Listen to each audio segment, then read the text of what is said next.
తెలియజేస్తున్నాము. ప్రభునందు ప్రియులారా, మీరందరూ దేవుని మహాకృపను బట్టి, దేవుని దయను బట్టి ఆరోగ్యంగా, ఆనందంగా, సంతోషంగా, నెమ్మదితో, సమాధానంతో బ్రతుకుతున్నారని నమ్ముతూ, విశ్వసిస్తూ దేవుడు మనకిచ్చిన ఈ క్షేమకరమైన స్థితిని బట్టి దేవదేవునికి క్రీస్తు ద్వారా కృతజ్ఞతాస్తుతులు మరొకసారి చెల్లిస్తున్నాను. యుగముల వరకు నిత్యము దేవునికి మన ద్వారా మహిమ, ఘనత, ప్రభావాలు కలుగునుగాక. ఆమేన్. ప్రభునందు ప్రియులారా, గత కొన్ని ఆదివారాల నుంచి బైబిల్ గ్రంథంలో నుండి మనం యాకోబు గారి యొక్క 12 మంది కుమారుల గురించి ధ్యానిస్తూ వస్తున్నాం. యాకోబు గారికి మొత్తం 13 మంది. ఆడపిల్ల పేరు దీనా. 12 మంది కుమారుడు: రూబేను, షిమ్యోను, లేవి, యూదా, ఇస్సాకారు, జెబూలూను, నఫ్తాలి, దాను, గాదు, ఆషేరు, యోసేపు, బెన్యామీన్. ఈ 12 మందిలో నుంచి వచ్చినటువంటి 12 గోత్రాల గురించి కూడా మనం ధ్యానిస్తూ రావడం జరిగింది. అందులో ముఖ్యంగా యాకోబు గారి జ్యేష్ఠ కుమారుడు రూబేను, రూబేనులో నుంచి వచ్చినటువంటి రూబేనీయులు. నెక్స్ట్ యాకోబు గారి రెండవ కుమారుడు షిమ్యోను, ఆ షిమ్యోనులో నుంచి వచ్చినటువంటి షిమ్యోనీయులు. నెక్స్ట్ యాకోబు గారి మూడవ కుమారుడు లేవి, ఆ లేవి గారి కుటుంబం, లేవి గారిలో నుంచి వచ్చినటువంటి లేవీల గురించి ఎన్నో విషయాలు మనం ధ్యానిస్తూ నేర్చుకుంటూ రావడం జరిగింది. ఎందుకు వీళ్ళందరి గురించి మాట్లాడుకోవాల్సిన పరిస్థితి వచ్చిందంటే, బైబిల్ గ్రంథంలో ఎక్కువగా పాత నిబంధన అంతా కూడా ఇశ్రాయేలుల చుట్టే తిరుగుతుంది. ఎవరో కొంతమంది, అంటే కనానీయుల గురించో, మోయాబీల గురించో, అమాలేకీల గురించో, అమ్మోనీల గురించో, ఏదోమీల గురించో అక్కడక్కడ మనకు కనిపిస్తుంది, ఫిలిస్తీన్ల గురించి. కానీ ఎక్కువగా మనకి పాత నిబంధన అంతా కూడా ఇశ్రాయేలుల చుట్టే తిరుగుతుంది అన్నమాట. కనుక ఇశ్రాయేలులు ఎవరు, వారి మూలాలేంటి, వారి గోత్రాలేంటి, వారి వంశాలేంటి, ఇవన్నీ మనకు తెలిస్తే పాత నిబంధన అనేది మనకి త్వరగా అర్థమయ్యే అవకాశం ఉంటుంది. అందుకోసమే యాకోబు గారి యొక్క 12 మంది కుమారుల గురించి మనం ధ్యానిస్తూ రావడం జరిగిందనమాట. ఇప్పుడు మనం లేవీల వరకు వచ్చాము. ఇక ఈరోజు లేవీల గురించి ముగింపు విషయాలు మనం మాట్లాడుకొని లేవీల గురించి మనం పూర్తి చేసుకునే ప్రయత్నం చేద్దాం. వచ్చే వారం నుంచి యాకోబు గారి 4వ కుమారుడైనటువంటి యూదా గురించి, ఆ తర్వాత యూదా కుటుంబం, అలాగే యూదా గారిలో నుంచి వచ్చినటువంటి యూదుల గురించి మనం నేర్చుకునే ప్రయత్నం చేద్దాం. ఎక్కువ సమయం తీసుకునేది ఎక్కువగా వేటి గురించి, ఎవరి గురించి అని అంటే లేవీల గురించి అండ్ అలాగే యూదుల గురించి కూడా ఎక్కువ సమయం తీసుకుంటుంది. సో ఈరోజు లేవీల గురించిన ముగింపు మాటలు చాలా జాగ్రత్తగా ఆలోచిద్దాం. ఒకసారి మీకు మరలా జ్ఞాపకం చేస్తాను ఇప్పటివరకు చెప్పిన విషయాలన్నీ. సో త్వరగానే ముగించే ప్రయత్నం చేస్తాను. చాలా జాగ్రత్తగా మనసు పెట్టి ఆలకించండి. యాకోబు గారికి 3వ కుమారుడు లేవి. ఆ తల్లి ఎందుకు పెట్టింది ఆ పేరు? లేవి అనే పేరు ఎందుకు పెట్టింది? లేవి అనే పేరుకి అర్థం ఏంటి? హత్తుకోవడం. హత్తుకోవడం. ఇక నుంచి నా భర్త నన్ను హత్తుకుంటాడేమో, అంటే ఇక నుంచి నా భర్త నన్ను దగ్గరికి తీసుకుంటాడేమో, ఇక నుంచి నా భర్త వలన నాకు దొరకవలసిన ప్రేమ, ఆదరణ, ఆప్యాయత, ప్రోత్సాహం ఇవన్నీ కూడా నా భర్త నుంచి లభిస్తాయి అనే ఒక నిరీక్షణతో ఆ 3వ కుమారుడికి లేవి అని పేరు పెట్టిందనమాట. అంటే భర్త నుంచి ఆమె కోరుకుంటుంది, ప్రేమ కోరుకుంటుంది, ఆప్యాయత కోరుకుంటుంది, ఆదరణ కోరుకుంటుంది. ఇవన్నీ కూడా భర్త నుండి ఆమె కోరుకుంటుంది. దేవుడు కూడా మన నుంచి అదే కోరుకుంటున్నాడు. ఆయన చూపించాల్సిన ప్రేమ చూపిస్తున్నాడు, ఆయన చూపించాల్సిన కరుణ, ఆదరణ, ధైర్యం ఇవన్నీ చూపిస్తున్నాడు. మరి మనం చూపించాల్సిన ప్రేమను చూపిస్తున్నామా? మనం దేవునికి దగ్గరగా ఉంటున్నామా, లేక దేవునికి దగ్గరగా ఉన్నామనుకుంటూ దేవునికి దూరం అయిపోతున్నామా? సో ఇవన్నీ కూడా లేవి గారి పేరు బట్టి మనం అర్థం చేసుకోవాలి. ఆ తర్వాత లేవి గారికి మొత్తం ఎంతమంది పిల్లలు? 4 పిల్లలు. ఒక ఆడపిల్ల, 3 మగపిల్లలు. వాళ్ళ పేర్లు కహాతు, మెరారి, గెర్షోను. ఆడపిల్ల పేరు వెరీ గుడ్, యోకేబెదు. అంటే మర్చిపోతాం కదండి, మనుషులం కదా, అందుకనే మీకు జ్ఞాపకం చేస్తున్నాను అన్నమాట. కహాతు, మెరారి, గెర్షోను, యోకేబెదు. సో ఈ 4 మరి సంతానం లేవి గారికి. ఇది లేవి కుటుంబం. కహాతులో నుంచి వచ్చిన వాళ్ళు కహాతీయులుగా, మెరారులో నుంచి వచ్చిన వాళ్ళు మెరారీలుగా, గెర్షోను నుంచి వచ్చిన వాళ్ళు గెర్షోనీలుగా పిలువబడ్డారు. ఆ తర్వాత లేవీలు క్రమక్రమంగా విస్తరిస్తూ వచ్చారు. మరి లేవి గారు యవనంలో ఉన్నప్పుడు తన అన్న అయిన షిమ్యోన్తో కలిసి తమ చెల్లెలకు జరిగినటువంటి, అంటే తమ చెల్లెలైన దీనాకు జరిగినటువంటి అన్యాయాన్ని బట్టి తమ తండ్రిని సంప్రదించకుండా, పెద్దల్ని ఆశ్రయించకుండా, తమ సొంత ఆలోచనలతో, తమ సొంత ప్రయత్నాలతో వాళ్ళు ఏం చేశారంటే ఒక ఊరిని వల్లకాడు చేశారు. మరి ఊరిని నాశనం చేసినట్టుగా, ఊరు మీద వాళ్ళు ప్రతీకారం తీర్చుకున్నట్టుగా మనం చూడగలం. అప్పుడు యాకోబు గారు తన ముగింపులో చెప్పినటువంటి మాట, షిమ్యోను, లేవి అనే వారు సహోదరులు, వారి ఖడ్గములు బలాత్కారపు ఆయుధములు, వారు కోపం వచ్చి మనుషులను చంపేశారు, ఎద్దుల గుదికాలి నరములను తెగ్గొట్టేశారు, కాబట్టి ఇశ్రాయేలులో వారిని విభజిస్తాను, యాకోబులో చెదరగొడతానని యాకోబు గారు ముగింపులో వారిని శపించినట్టుగా మనం చూడగలం. అయితే షిమ్యోనీయులు ఆ శాపానికి గురయ్యి మరి వారికంటూ ప్రత్యేకమైన భూభాగం, ప్రత్యేకమైన స్వాస్థ్యం లేకుండా యూదులకు ఇవ్వబడిన స్వాస్థ్యంలో కొంత భాగాన్ని వారు తీసుకోవడం జరిగింది. ఆ తర్వాత లేవీలు కూడా క్రమక్రమంగా వారు ప్రయాణంలో ఉన్నప్పుడు ఇక వారు కూడా అదే పరిస్థితిలోకి వెళ్ళిపోతున్న టైంలో మరి లేవీలు ఆ తండ్రి శాపాన్ని, భూమి మీద తండ్రి అని యాకోబు గారు ఇచ్చిన శాపాన్ని ఆశీర్వాదంగా మార్చుకోగలిగారు. ఎలా ఆశీర్వాదంగా మార్చుకోగలిగారు, ఏం చేసి వాళ్ళు ఆశీర్వాదంగా మార్చుకోగలిగారు అని అంటే, సినాయి పర్వతం దగ్గర ఉన్నప్పుడు అందరూ విందులతో, వినోదాలతో, అల్లరులతో, ఆటపాటలతో ఉన్నప్పుడు మరి మోషే గారు కిందకు వచ్చిన తర్వాత దేవుని పక్షాన ఉన్న వాళ్ళు ఎవరో నా వైపు రండి అని ఆహ్వానించినప్పుడు, పిలుపునిచ్చినప్పుడు ఆ పిలుపుకు లోబడి ఆ ఆహ్వానాన్ని మన్నించి ఆ లేవీలు మాత్రమే వచ్చారు. ఎప్పుడైతే లేవీలు వచ్చారో వెంటనే దేవుడు తన పిలుపులకు స్పందించి వచ్చిన లేవీల్ని ఆశీర్వదించడం ప్రారంభించాడనమాట. ఎంతగా దేవుడు ఆశీర్వదించాడంటే, నిజంగా దేవుని పిలుపును గౌరవించి ఎవరైతే వస్తారో, దేవుని పిలుపుకు లోబడి ఎవరైతే వస్తారో వారిని దేవుడు ఎంతగా ఆశీర్వదిస్తాడు అంటే, ఉదాహరణకి బెస్ట్ ఎగ్జాంపుల్ లేవీలను మనం చూస్తే మనకు అర్థమైపోతుంది. అంటే లేవీని దేవుడు ఎంతగా ఆశీర్వదించాడంటే, లోకంలో ఇశ్రాయేలుని ప్రత్యేకించుకున్నాడు దేవుడు. లోకంలో ఎన్నో జనాంగాలు ఉన్నాయి, ఎన్నో జాతులు ఉన్నాయి, ఎంతోమంది ప్రజలు ఉన్నారు. ఇశ్రాయేలుల కంటే తెలివిగలిగిన వాళ్ళు, ఇశ్రాయేలుల కంటే మేధావులు చాలామంది ఉన్నారు. కానీ దేవుడు లోకంలో నుంచి ఇశ్రాయేలుని ప్రత్యేకించుకున్నాడు.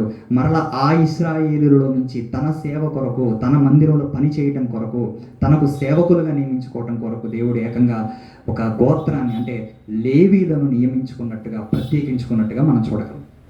మరలా ఆ లేవీల్లో కూడా దేవుడు అహరోను వంశాన్ని ప్రత్యేకించుకొని యాజకుల్ని తన మందిరపు పని కొరకు నియమించినట్టుగా మనం చూడగలం. యాజకులందరూ లేవీలు కారు, లేవీలందరూ యాజకులు కారు. ఓకేనా? సో లేవీ గోత్రంలో యాజకులు మరలా ప్రత్యేకం. ఆ యాజకులు పరిశుద్ధ స్థలం, అతి పరిశుద్ధ స్థలం, బలిపీఠం, ఇలా ఆ కార్యక్రమాల్లో, ఆ పనుల్లో వాళ్ళు ఉండిపోతారనమాట. ప్రజలను ఆశీర్వదించే పనిలో, ప్రజలను దీవించే పనిలో, మరి బలులు అర్పించే పనిలో, ప్రార్థించే పనిలో, ధూపం వేసే పనిలో ఇలా యాజకులు ఉంటారు.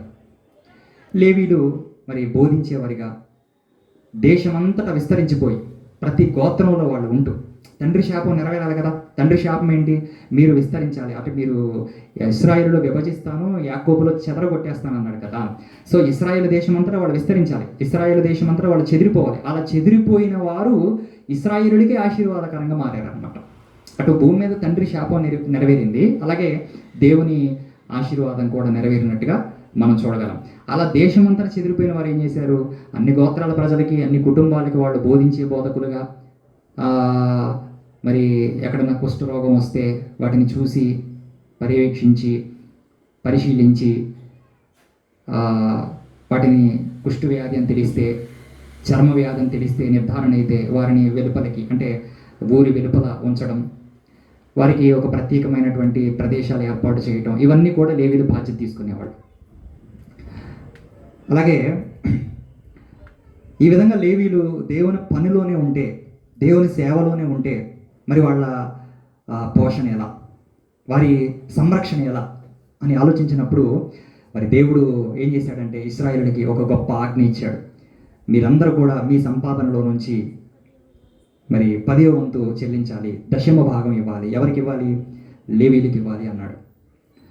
ఎవరు ఇవ్వాలని చెప్పాడు? ఇశ్రాయేలీలు ఇవ్వాలని చెప్పాడు. ఎవరికి ఇవ్వాలని చెప్పాడు? లేవీలకు ఇవ్వాలని చెప్పాడు. సో ఇశ్రాయేలీలందరూ కూడా దేవుడు ఇచ్చిన ఆజ్ఞను బట్టి లేవీలకి 10వ వంతు చెల్లించడం, దశమ భాగం చెల్లించడం అనేది మనం గత వారం చూసాం. అయితే దశమ భాగంలో ఎన్ని రకాలు నేను చెప్పాను? వెరీ గుడ్, 3 రకాలు ఉన్నాయి. మొదటిది ఏంటి? లేవీల కొరకైన దశమ భాగం, లెవిటికల్ టైత్ అంటారు. అంటే లేవీల కొరకు దశమ భాగం ఎంత? 10%. అంటే వాళ్ళకు వచ్చే సంపాదనలో నుంచి 10వ వంతు లేవీల కోసం ఇచ్చేయాలి, ఇంకా దాన్ని వాడకూడదు, సంవత్సరానికి ఒకసారి ఇవ్వాలి. తర్వాత రెండవది ఏంటి? పండుగల కొరకైన దశమ భాగం. పండుగల కోసం దశమ భాగం అంటే ఏం చేయాలి? పండుగలు అప్పుడు ఆ దశమ భాగాన్ని అంటే పండుగల కోసం మాత్రమే వినియోగించాలి. సంవత్సరానికి కుటుంబాలుగా మరి దేవాలయానికి రమ్మని దేవుడు ఆజ్ఞ ఇచ్చాడు. ఎన్ని పండుగలు సంవత్సరానికి మొత్తం? అంటే యాక్చువల్గా చాలా ఉన్నాయి, 7 ఉన్నాయి పండుగలు. అయితే అందులో ప్రధానమైన పండుగలు 3 ఉన్నాయి. ఒకటి పస్కా పండుగ. పస్కా పండుగ అయిన అనంతరం వచ్చేది పులియన్ రొట్టెల పండుగ, ఆ తర్వాత వారముల పండుగ రెండవది, తర్వాత మూడవది గుడారాల పండుగ అంటే పర్ణశాలల పండుగ. ఈ 3 పండుగలకు ఇశ్రాయేలుడు ఎక్కడున్నా సరే ఖచ్చితంగా హాజరు కావాలి. దాని కొరకు మరి ప్రయాణ రవాణా ఖర్చులు ఉంటాయి కాబట్టి, మరి కుటుంబంగా వచ్చి ఉండాలంటే భోజనానికి వాటి అన్నిటికీ ఖర్చులు ఉంటాయి కాబట్టి ఆ ఖర్చుల్ని ఏం చేయాలి? ముందుగానే వారికి వచ్చిన ఆదాయాల నుంచి 10% తీసి పక్కన పెట్టాలి. ఆ తీసిన 10%ని పండుగలప్పుడు మాత్రమే వినియోగించాలి. ఇది దేవుడు ఇచ్చినటువంటి ఆజ్ఞ. ఈ తర్వాత 3వ రకపు దశమ భాగం ఏంటి? వెరీ గుడ్, పేదల కొరకు అయినటువంటి దశమ భాగం, పూర్ టైత్ అంటారు అనమాట. So Levitical tithe, festival tithe, poor tithe. So ఈ పేదల కొరకు కూడా దశమ భాగం తీయాలి. అయితే మొదటి 2 సంవత్సరానికి ఒకసారి అయితే, మూడవది మాత్రం వెరీ గుడ్, 3 సంవత్సరాలకు ఒకసారి. అలా మాట్లాడుతూ ఉంటే చాలా ఉత్సాహంగా ఉంటుందండి. అనంటారా కాదంటారా లక్ష్మి గారు? సో 3 సంవత్సరాలకు ఒకసారి 10% తీయాలన్నమాట. ఎవరి కోసం తీయాలి? పేదల కోసం తీయాలి. మరి వాళ్ళు బ్రతకాలి కదా, వాళ్ళు పోషించబడాలి కదా. సో నీకొచ్చే ఆదాయంలో నుంచి, నీకొచ్చే సంపాదనలో నుంచి 10% తీసి పేదల పోషణ నిమిత్తం ఖర్చు చేయాలి. ఇంతవరకు బాగానే ఉంది. ఈరోజు లేవీలు గురించి ముగింపు మాటలు ఏంటంటే, లేవీలు క్రమక్రమంగా విస్తరించడం ప్రారంభించారు. దావీదు గారి కాలానికి వచ్చేసరికి ఒక చిన్న మార్పు ఏంటి అంటే, లేవీలకి ఇంకొక బాధ్యత నెత్తి మీద పడింది. ఇంకొక పని, అంటే వారికి బోధించడం ఒక పని, మందిరంలో సహాయకులుగా ఉండటం ఒక పని, లేకపోతే దశమ భాగాలు తీసుకోవడం, మళ్ళీ ఆ దశమ భాగాలు చెల్లించడం యాజకులకి. ఇవన్నీ పనులైతే దావీదు గారి కాలంకి వచ్చేసరికి ఇంకొక పని, ఇంకొక బాధ్యత వారికి ఇవ్వబడింది. ఏంటి ఆ పని, ఏంటి ఆ బాధ్యత అంటే, అప్పటికి ఒక మందిరం, ఒక సుస్థిరమైనటువంటి మందిరం అనేది ఉందన్నమాట. అంటే దేవాలయం అనేది సొలొమోను గారి కాలంలో కట్టబడినప్పటికీ అక్కడ ఒక మందిరం అనేది ఉంది, ప్రత్యక్షపు గుడారం లేదా మందిరం. ఆ మందిరంలో నిత్యము దేవునికి స్తుతి జరగాలి, నిత్యము స్తుతి ఆరాధన జరగాలి. బాగా వినండి, అసలు విషయానికి వచ్చాం.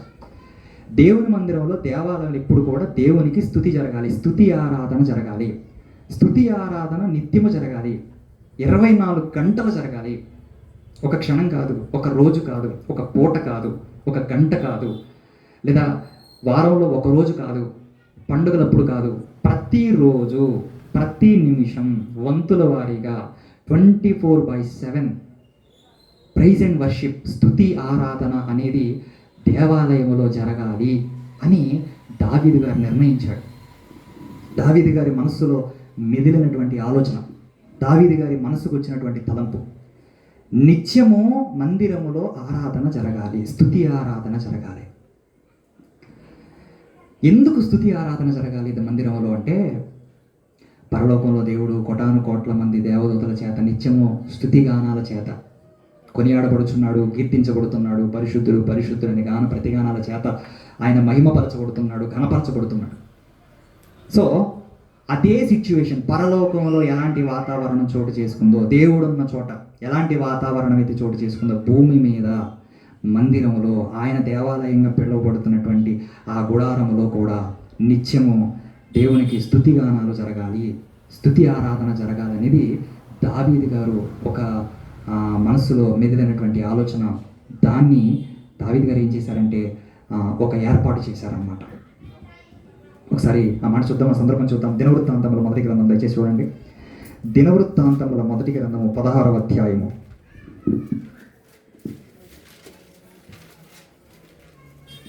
దినవృత్తాంతముల మొదటి గ్రంథం 16వ అధ్యాయము 4, 5, 6, 7 వచనాలు చూద్దాం. మీరు ఇంటికి వెళ్ళిన తర్వాత దినవృత్తాంతంలో మొదటి గ్రంథం ఈ 16వ అధ్యాయం అంతా చదవండి, కాస్త ఓపిక చేసుకొని రాత్రి నిద్రలోకి వెళ్ళే ముందు. తర్వాత ఇంకొక అధ్యాయం కూడా చెప్తాను, 25వ అధ్యాయం కూడా చదవండి. 16వ అధ్యాయము అలాగే ఇదే దినవృత్తాంతం మొదటి గ్రంథం 25వ అధ్యాయం కూడా చదివితే మీకు కొంత క్లారిటీ అనేది వస్తుంది ఈరోజు నేను చెప్పే విషయాల మీద. Okay, right. 16వ అధ్యాయము 4వ వచనం నుంచి మనం చదువుకుంటూ ముందుకెళ్దాం. 4వ వచనం నుంచి, మరియు అతడు యెహోవా మందసం ఎదుట సేవ చేయుచు ఇశ్రాయేలు దేవుడిని యెహోవాను ప్రసిద్ధి చేయుటకు, తర్వాత వందించుటకు, వందించుట అంటే స్తుతించుట అని అర్థం. ఓకేనండి, వందించుట. తీసారా? దినవృత్తాంతంలో మొదటి గ్రంథం 16వ అధ్యాయము 4వ వచనంలో దేవుని మందసం ఎదుట సేవ చేస్తూ ఇశ్రాయేలు దేవుడిని యెహోవాను ప్రసిద్ధి చేయుటకు, అలాగే వందించుటకు అంటే స్తుతించుటకు, ఆయనకు స్తోత్రములు చెల్లించుటకు లేవీయులలో కొందరిని నియమించెను. ఎవరిని నియమించాడు? లేవీయులు నియమించాడు. అందరినా కొందరినా? కొందరిని నియమించాడు. దేనికి నియమించాడు? స్తుతించుటకు, ప్రసిద్ధి చేయుటకు, ఆయనకు స్తోత్రాలు చెల్లించుటకు లేవీయుల్లో కొంతమందిని దావీదు గారు నియమించినట్టుగా మనం చూడగలం. తర్వాత మాట 5వ వచనం, వారిలో ఆసాపు అధిపతి, జకరియా అతని తరువాతి వాడు, ఎమియేలు, షెమీరమోతు, యెహీయేలు, మత్తిత్యా, ఏలియాబు, బెనాయా, ఒబేదెదోము, యెహీయేలు అనువారు స్వరమండలములను, సితారాలను వాయించుటకై నియమింపబడిరి. ఏం వాయించడానికి నియమించబడ్డారు వీళ్ళు?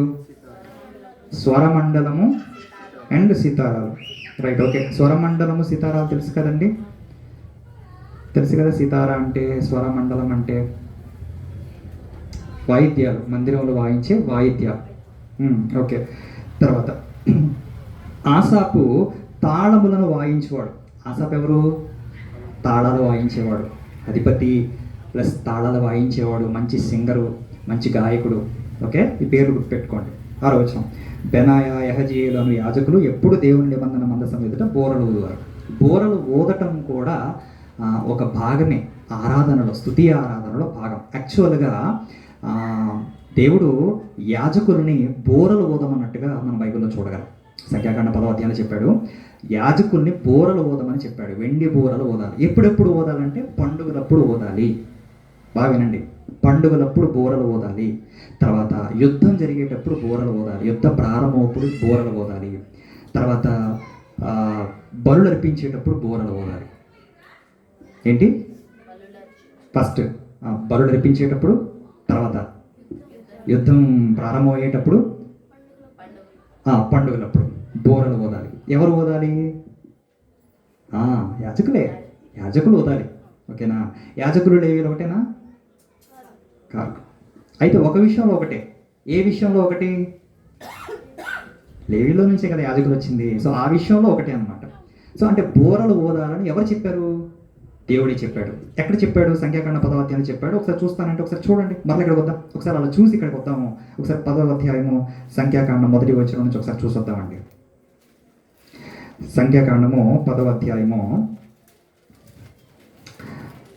1వ వచనం నుంచి చదువుకుందాం. 1వ వచనం నుంచి, యెహోవా మోషేకి ఇలాగ సెలవిచ్చాను. తీసారా? సంఖ్యాకాండం 10వ అధ్యాయము 1వ వచనం నుంచి దేవుడు మోషేకి ఇలాగ సెలవిచ్చాడంట. ఏమని? దేవుడు చెప్తున్నాడు స్వయంగా మోషే గారితో, నీవు 2 వెండి బోరలు చేయించుకో, నకిషి పనిగా వాటిని చేయించాలి. అవి సమాజమును పిలుచుటకు, సేనలను తరలించుటకు నీకు ఉండాలి. 3వ వచనం, ఊదువారు వాటిని ఊదినప్పుడు సమాజం ప్రత్యక్ష గుడారం యొక్క ద్వారం ఎదుట నీ యొద్దకు కూడి రావాలి. వారు ఒకటే ఊదిన ఎడల ఇశ్రాయేలు సమూహములకు ముఖ్యులైన ప్రధాన నీ యొద్దకు కూడి రావాలి. మీరు ఆర్భాటముగా ఊదినప్పుడు తూర్పు దిక్కున దిగి ఉన్న సైన్యములు సాగాలి. మీరు 2వ మారు ఆర్భాటముగా ఊదినప్పుడు దక్షిణ దిక్కున దిగిన సైన్యములు సాగాలి. మరి ప్రయాణమైన పోనప్పుడు ఆర్భాటముగా ఊదాలి. ఇలా సమాజంలో కూర్చున్నప్పుడు ఓదవలను కానీ ఆర్భాటం చేయవలదు. అహరోను కుమారుని యాజకులు ఆ బోరలు ఓదాలి. ఎవరు ఓదాలి? యాజకులు. అహరోను కుమారులైన యాజకులు ఆ బోరలు ఓదాలి. 9వ వచనం, మిమ్మల్ని బాధించు శత్రువులకు విరోధముగా మీ దేశంలో యుద్ధములకు వెళ్ళినప్పుడు ఆ బోరలు ఆర్భాటముగా ఓదాలి. అప్పుడు మీ దేవుడైన యెహోవా సన్నిధిని మీరు జ్ఞాపకంలోకి వచ్చి మీ శత్రువును రక్షించబడతారు. 10వ వచనం, మరియు ఉత్సవ దినమందు, నియామక కాలములందు, నెలల ఆరంభముల యందు మీరు దహన బలులు కానీ సమాధాన బలులు కానీ అర్పించినప్పుడు ఆ బోరలు ఊదాలి. అప్పుడు అవి మీ దేవుని సన్నిధిని మీకు జ్ఞాపకార్థముగా ఉండడం మీ దేవుడని యెహోవాను నేనే అని దేవుడే స్వయంగా మోషే గారి ద్వారాగా యాజకులకు తెలియజేసినటువంటి విషయం ఏంటంటే వెండి బోరలు చేయించుకొని వాటిని ఊదాలి. ఎప్పుడెప్పుడు ఊదాలి? బలులు అర్పించేటప్పుడు, పండుగలప్పుడు, తర్వాత యుద్ధానికి ఆరంభమయ్యేటప్పుడు బోరలు ఊదాలి. ఎవరు చెప్తున్నారు? దేవుడు చెప్తున్నాడు. ఎవరికి చెప్తున్నాడు? యాజకులకు చెప్తున్నాడు. స్వయంగా దేవుడే చెప్తున్నాడు బోరలు ఊదాలి. బోర బోర బోర అనేది సంగీతంలో ఒక పరికరం, సంగీత వాయిద్యంలో ఒక పరికరం. ఎవరు చెప్తున్నారు? దేవుడే చెప్తున్నాడు. ప్రత్యేకంగా దాన్ని తయారు చేయించుకొని వాటిని ఓదాలి అని దేవుడు చెప్తున్నాడు. ఇవన్నీ ఎందుకు చెప్తున్నాను అనేది తర్వాత నేను చెప్తాను. ఒకసారి మరలా వచ్చేసేయండి దినవృత్తాంతంలో మొదటి గ్రంథం 16వ అధ్యాయం వచ్చేసేయండి. ఓకేనా? అదే విషయం అంటే బోరలు ఓదా అనే విషయాన్ని దావీదు గారు కూడా జ్ఞాపకం చేస్తున్నారు. ఇదే దినవృత్తాంతం మొదటి గ్రంథం 16వ అధ్యాయము 6వ వచనంలో బెనాయా, యెహజీయేలు అనే యాజకులు ఎప్పుడు దేవుని నిబంధన మందసం ఎదుట బోరలు ఊదువారు. దానికి పైన ఏం చెప్పాడు? ఆసపు గారి గురించి, మిగిలిన వారి గురించి మాట్లాడుతూ ఆసపు ఏమో తాళములు వాయించేవాడని, తర్వాత స్వరమండలములు, సితారాలు వాయించడానికి వీళ్ళందరూ నియమించబడ్డారని. అసలు వీళ్ళందరినీ దావీదు గారు ఎందుకు నియమించాడంటే స్తుతించడానికి, ప్రసిద్ధి చేయడానికి, దేవుని మందిరంలో ఆయనకి స్తోత్రములు చెల్లించడానికి దావీదు గారు వీరిని నియమించాడు. ఎక్కడ నియమించాడు? మందిరంలో నియమించాడు, దేవాలయంలో నియమించాడు. ఓకేనండి. తర్వాత 7వ వచనం దావీదు గారు ఇంకా ఏం చేశాడో చూద్దాం. 7వ వచనం ఆ దినమందు యెహోవాను స్తుతి చేయి విచారణని ఏర్పరిచి దావీదు ఆసాపు చేతికి వాని బంధువుల చేతికి దాన్ని అప్పగించాడు. ఆ స్తుతి విధమేమనగా అని ఇక్కడ అంతా చెప్పుకుంటూ వచ్చాడండి. 8వ వచనం నుంచి 36వ వచనం వరకు అంతా చెప్పుకుంటూ వచ్చారు. అంటే స్తుతించాలి, స్తుతి ఆరాధన జరగాలి. ఇది ఎవరు నియమించారు? ఇక్కడ ఈ దినవృత్తాంతాల మొదటి గ్రంథం 16వ అధ్యాయాన్ని బట్టి ఎవరు నియమించారు? యూదారాజు అయిన దావీదు గారు నియమించారు. దేవుడు చెప్పాడా? దావీదు గారు నియమించారు. కానీ దేవుడు అనుమతించాడా? అనుమతిచ్చాడు. దేవుడు అనుమతిచ్చాడు. దేవుడు యాక్సెప్ట్ చేశాడు. దావీదు గారు స్తుతి ఆరాధన చేస్తుంటే ఆయన చెప్పలా, దేవుడు ఎక్కడ చెప్పలా మీరు గాయకులు నియమించండి, లేవీలు నియమించండి నా పని కోసం, లేకపోతే స్తుతి ఆరాధన జరగాలి, నాకు ఎప్పుడు కూడా ఇలా ఉండాలి అలా ఉండాలని దేవుడు ఎక్కడ చెప్పాలా. కానీ దావీదు గారు నియమించాడు. కానీ దావీదు గారు చేస్తున్న పనికి దేవుడు అడ్డొచ్చాడా? అడ్డు రాలేదు. దావీదు గారు చేస్తున్న పనికి దేవుడు మద్దతు ఇచ్చినట్టుగా, దావీదు గారు చేస్తున్న దానికి దేవుడు అడ్డు చెప్పకుండా ఉన్నట్టుగా ఈ వాక్యాలను బట్టి మనకు అర్థం కావాలి. అంటే స్తుతి చేయు విచారణ, స్తుతి ఆరాధన జరిగే విషయంలో దావీదు గారు నియమిస్తే, మరి దావీదు గారు చేస్తున్న పనులకు దేవుడు అడ్డంకుగా ఉన్నట్టుగా మనకి ఇక్కడ కనపడదు. వాయిద్యాలు వాయించే విషయంలో కావచ్చు, మరి గాయకులు పాడే విషయంలో కావచ్చు, ఆ బృందాన్ని ఏర్పరిచే విషయంలో కావచ్చు, వీటన్నిటి విషయంలో కూడా దేవుడు అడ్డు చెప్పలేదు. ఓకే. ప్రధాన యాజకులు ఎలాగైతే ఉన్నారో ఇందులో ప్రధాన గాయకులు కూడా ఉన్నారు. గాయకులు, ప్రధాన గాయకులు, వాయిద్యాలు వాయించేవారు, వీళ్ళంతా కూడా లేవి గోత్రానికి చెందినవారే. క్లియరా? మీకు అర్థమవుతుందా? వీళ్ళంతా లేవి గోత్రికులే, లేవి గోత్రంలో ఉన్నటువంటి వాళ్ళే. వాయిద్యాలు వాయించేవాళ్ళు లేవి గోత్రానికి చెందినవారు, మందిరంలో స్తుతించేవారు లేవి గోత్రానికి చెందినవారు, మరి పాటలు పాడేవారు గాయకులు లేదా ప్రధాన గాయకులు, క్వైర్ మాస్టర్ అంటారు కదా, క్వైర్ మాస్టర్, వర్షిప్ లీడర్స్ అంటారు కదా. నేటి క్రైస్తవ పరిభాషలో, నేటి కాలంలో ఆయా సంఘాల్లో వర్షిప్ లీడర్స్ ఉంటారు, క్వైర్ మాస్టర్స్ ఉంటారు. ఒకప్పుడు వీళ్ళు ఎవరంటే దేవాలయంలో ప్రధాన గాయకులుగా, మరి గాయకులుగా ఉన్నటువంటి వాళ్ళు అనమాట. లేవీలో మొత్తం 4000 మంది గాయకులు ఉన్నారు. 4000 మంది. ఎంతమంది? ఒక్క దేవాలయానికి 4000 మంది అవసరం అండి. దేవాలయంలో 4000 మంది గాయకులు, వాళ్ళపైన 288 మంది, 288 మంది గాయకులు. ఈ 280 మంది గాయకులు ఎవరు అని అంటే ఆసాపు, హేమాను, యెదూతూను అనే ప్రధాన గాయకుల సంతతి వారు. ఆసాపు, హేమాను, యెదూతూను ఎవరు? లేవీలే, లేవి గోత్రానికి చెందిన వారే. ఆసాపు గారు గెర్షోను వంశానికి చెందినవాడు. ఆసాపు గారు ఎవరు? గెర్షోను వంశానికి చెందినవాడు. గెర్షోను ఏ వంశంలో ఉన్నది? వెరీ గుడ్, లేవి గోత్రంలోనే ఒక వంశం గెర్షోను వంశం. ఆ గెర్షోను వంశం నుంచి వచ్చిన వాడే ఆసాపు గారు. ఆ ఆసాపు గారికి ఉన్న ప్రత్యేకత ఏంటంటే ఆయన తాళములు వాయించడంలో స్పెషలిస్ట్. ఆయన తాళములు వాయించడంలో ఆయనే సాటి. ఆయన ఎన్ని కీర్తనలు రచించారంటే సుమారుగా 12 కీర్తనలు రచించారు. ఆసాపు గారు 12 కీర్తనలు రాశారు. కీర్తన గ్రంథంలో ఉంటుంది ప్రతి కీర్తన హెడ్డింగ్లో. అంటే ఆయన రచించిన కీర్తన హెడ్డింగ్లో ఆసాపు కీర్తన, దైవ ధ్యానం అనంతం అనమాట. 50వ కీర్తన, అలాగే 73 నుంచి 83 కీర్తనల వరకు అన్నీ కూడా ఆసాపు గారి కీర్తనలే. మీకు గుర్తు రావడానికి ఆసాపు గారు మచ్చన పడినట్టుగా మనం చూస్తాం బైబిల్లో. అంటే భక్తిహీనుడు వృద్ధి చెందుతున్న కొలది నా హృదయంలో నేను మచ్చన పడ్డానంటాడు ఆసాపు గారు 73వ కీర్తనలో. తర్వాత ఆకాశమందు నీవు తప్ప నాకెవరున్నారు, నీవు నాకుండగా లోకములో ఏది నాకు అక్కర్లేదనే మాట ఆసాపు గారే చెప్పారు. ఆయన కీర్తనలు అవన్నీ కూడా 12 కీర్తనలు. మరి ఇంకేమన్నా రచించారో మనకు తెలియదు. కాకపోతే కీర్తన గ్రంథంలో మనకున్నవి కేవలం 12 కీర్తనలు మాత్రమే. సో 12 కీర్తనలు రచించారు. తాళములు వాయించడంలో ఆయన ఒక మంచి ప్రత్యేకమైన తలాంతులు కలిగిన వాడు. అంతేకాదు దావీదు గారి చేత నియమించబడ్డాడు ప్రధాన గాయకుడుగా, కాయర్ మాస్టర్గా ప్రధాన గాయకుడిగా నియమించబడ్డాడు. దీర్ఘదర్శి అంటే వెరీ గుడ్. ప్రవక్తల్ని పూర్వకాలంలో దీర్ఘదర్శుని పిలిచేవారు. ప్రవక్తల్ని ఏమని పిలిచేవారు పూర్వకాలంలో? పూర్వకాలం అంటే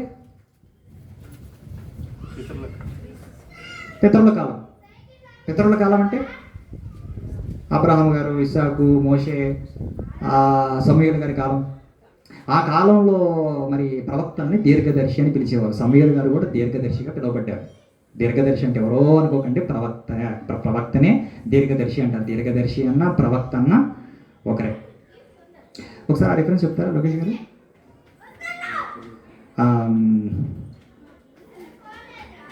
సమూయేలు మొదటి గ్రంథం 9వ అధ్యాయం చూడండి ఒకసారి. కొంచెం నాకు మతిమరుపు వచ్చిందండి, కొంచెం వయసు పెరుగుతుంది కదండి. 9వ అధ్యాయము సమూయేలు మొదటి గ్రంథం 9వ అధ్యాయము 9వ వచనం. యాక్చువల్గా బైబిల్ ఇప్పుడు కాదండి, నేను ప్రారంభంలో బైబిల్ బాగా చదివేవాడిని. అప్పుడు బాగా గుర్తున్నాను.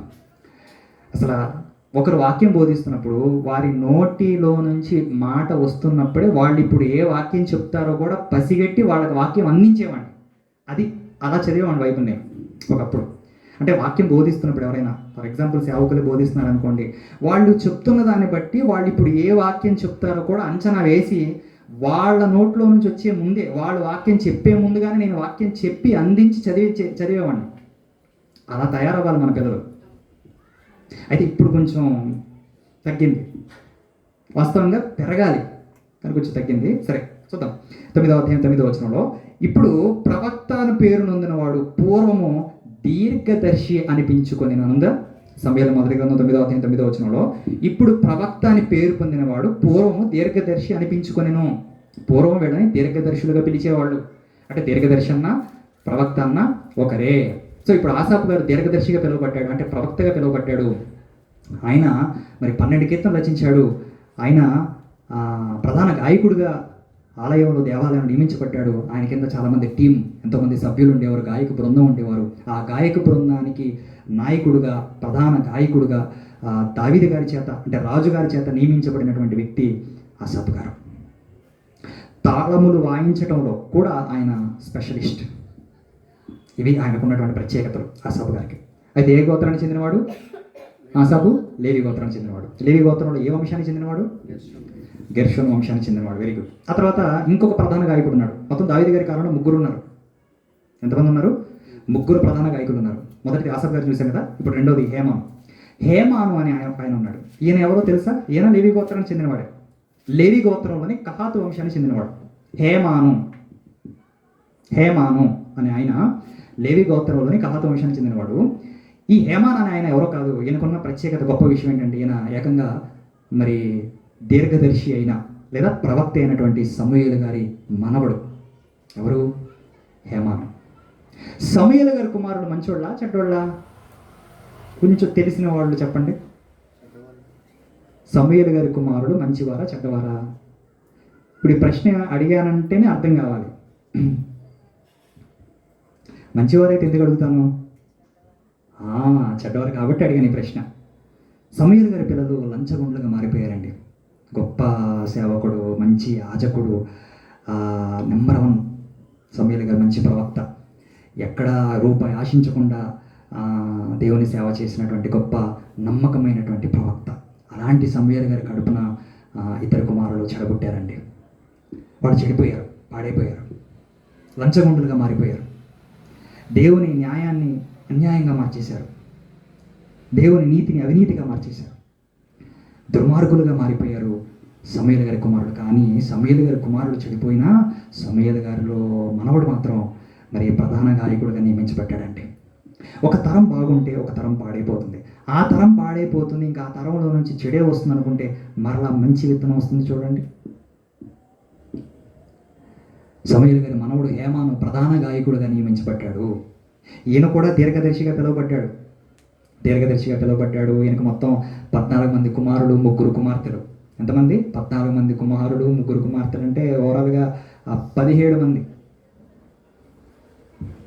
సో వీరందరూ కూడా, ఇంకో విషయం ఏంటంటే, ప్రత్యేకత ఏంటంటే, ఈ హేమాను గారి సంతానం అంతా కూడా 14 మంది కుమారుడు, 3 కుమార్తెలు. అంటే ఈ హేమాను గారి సంతానం అంతా కూడా మరి మందిరంలో, ఆలయంలో సంగీత పరిచర్య చేసేవాళ్ళు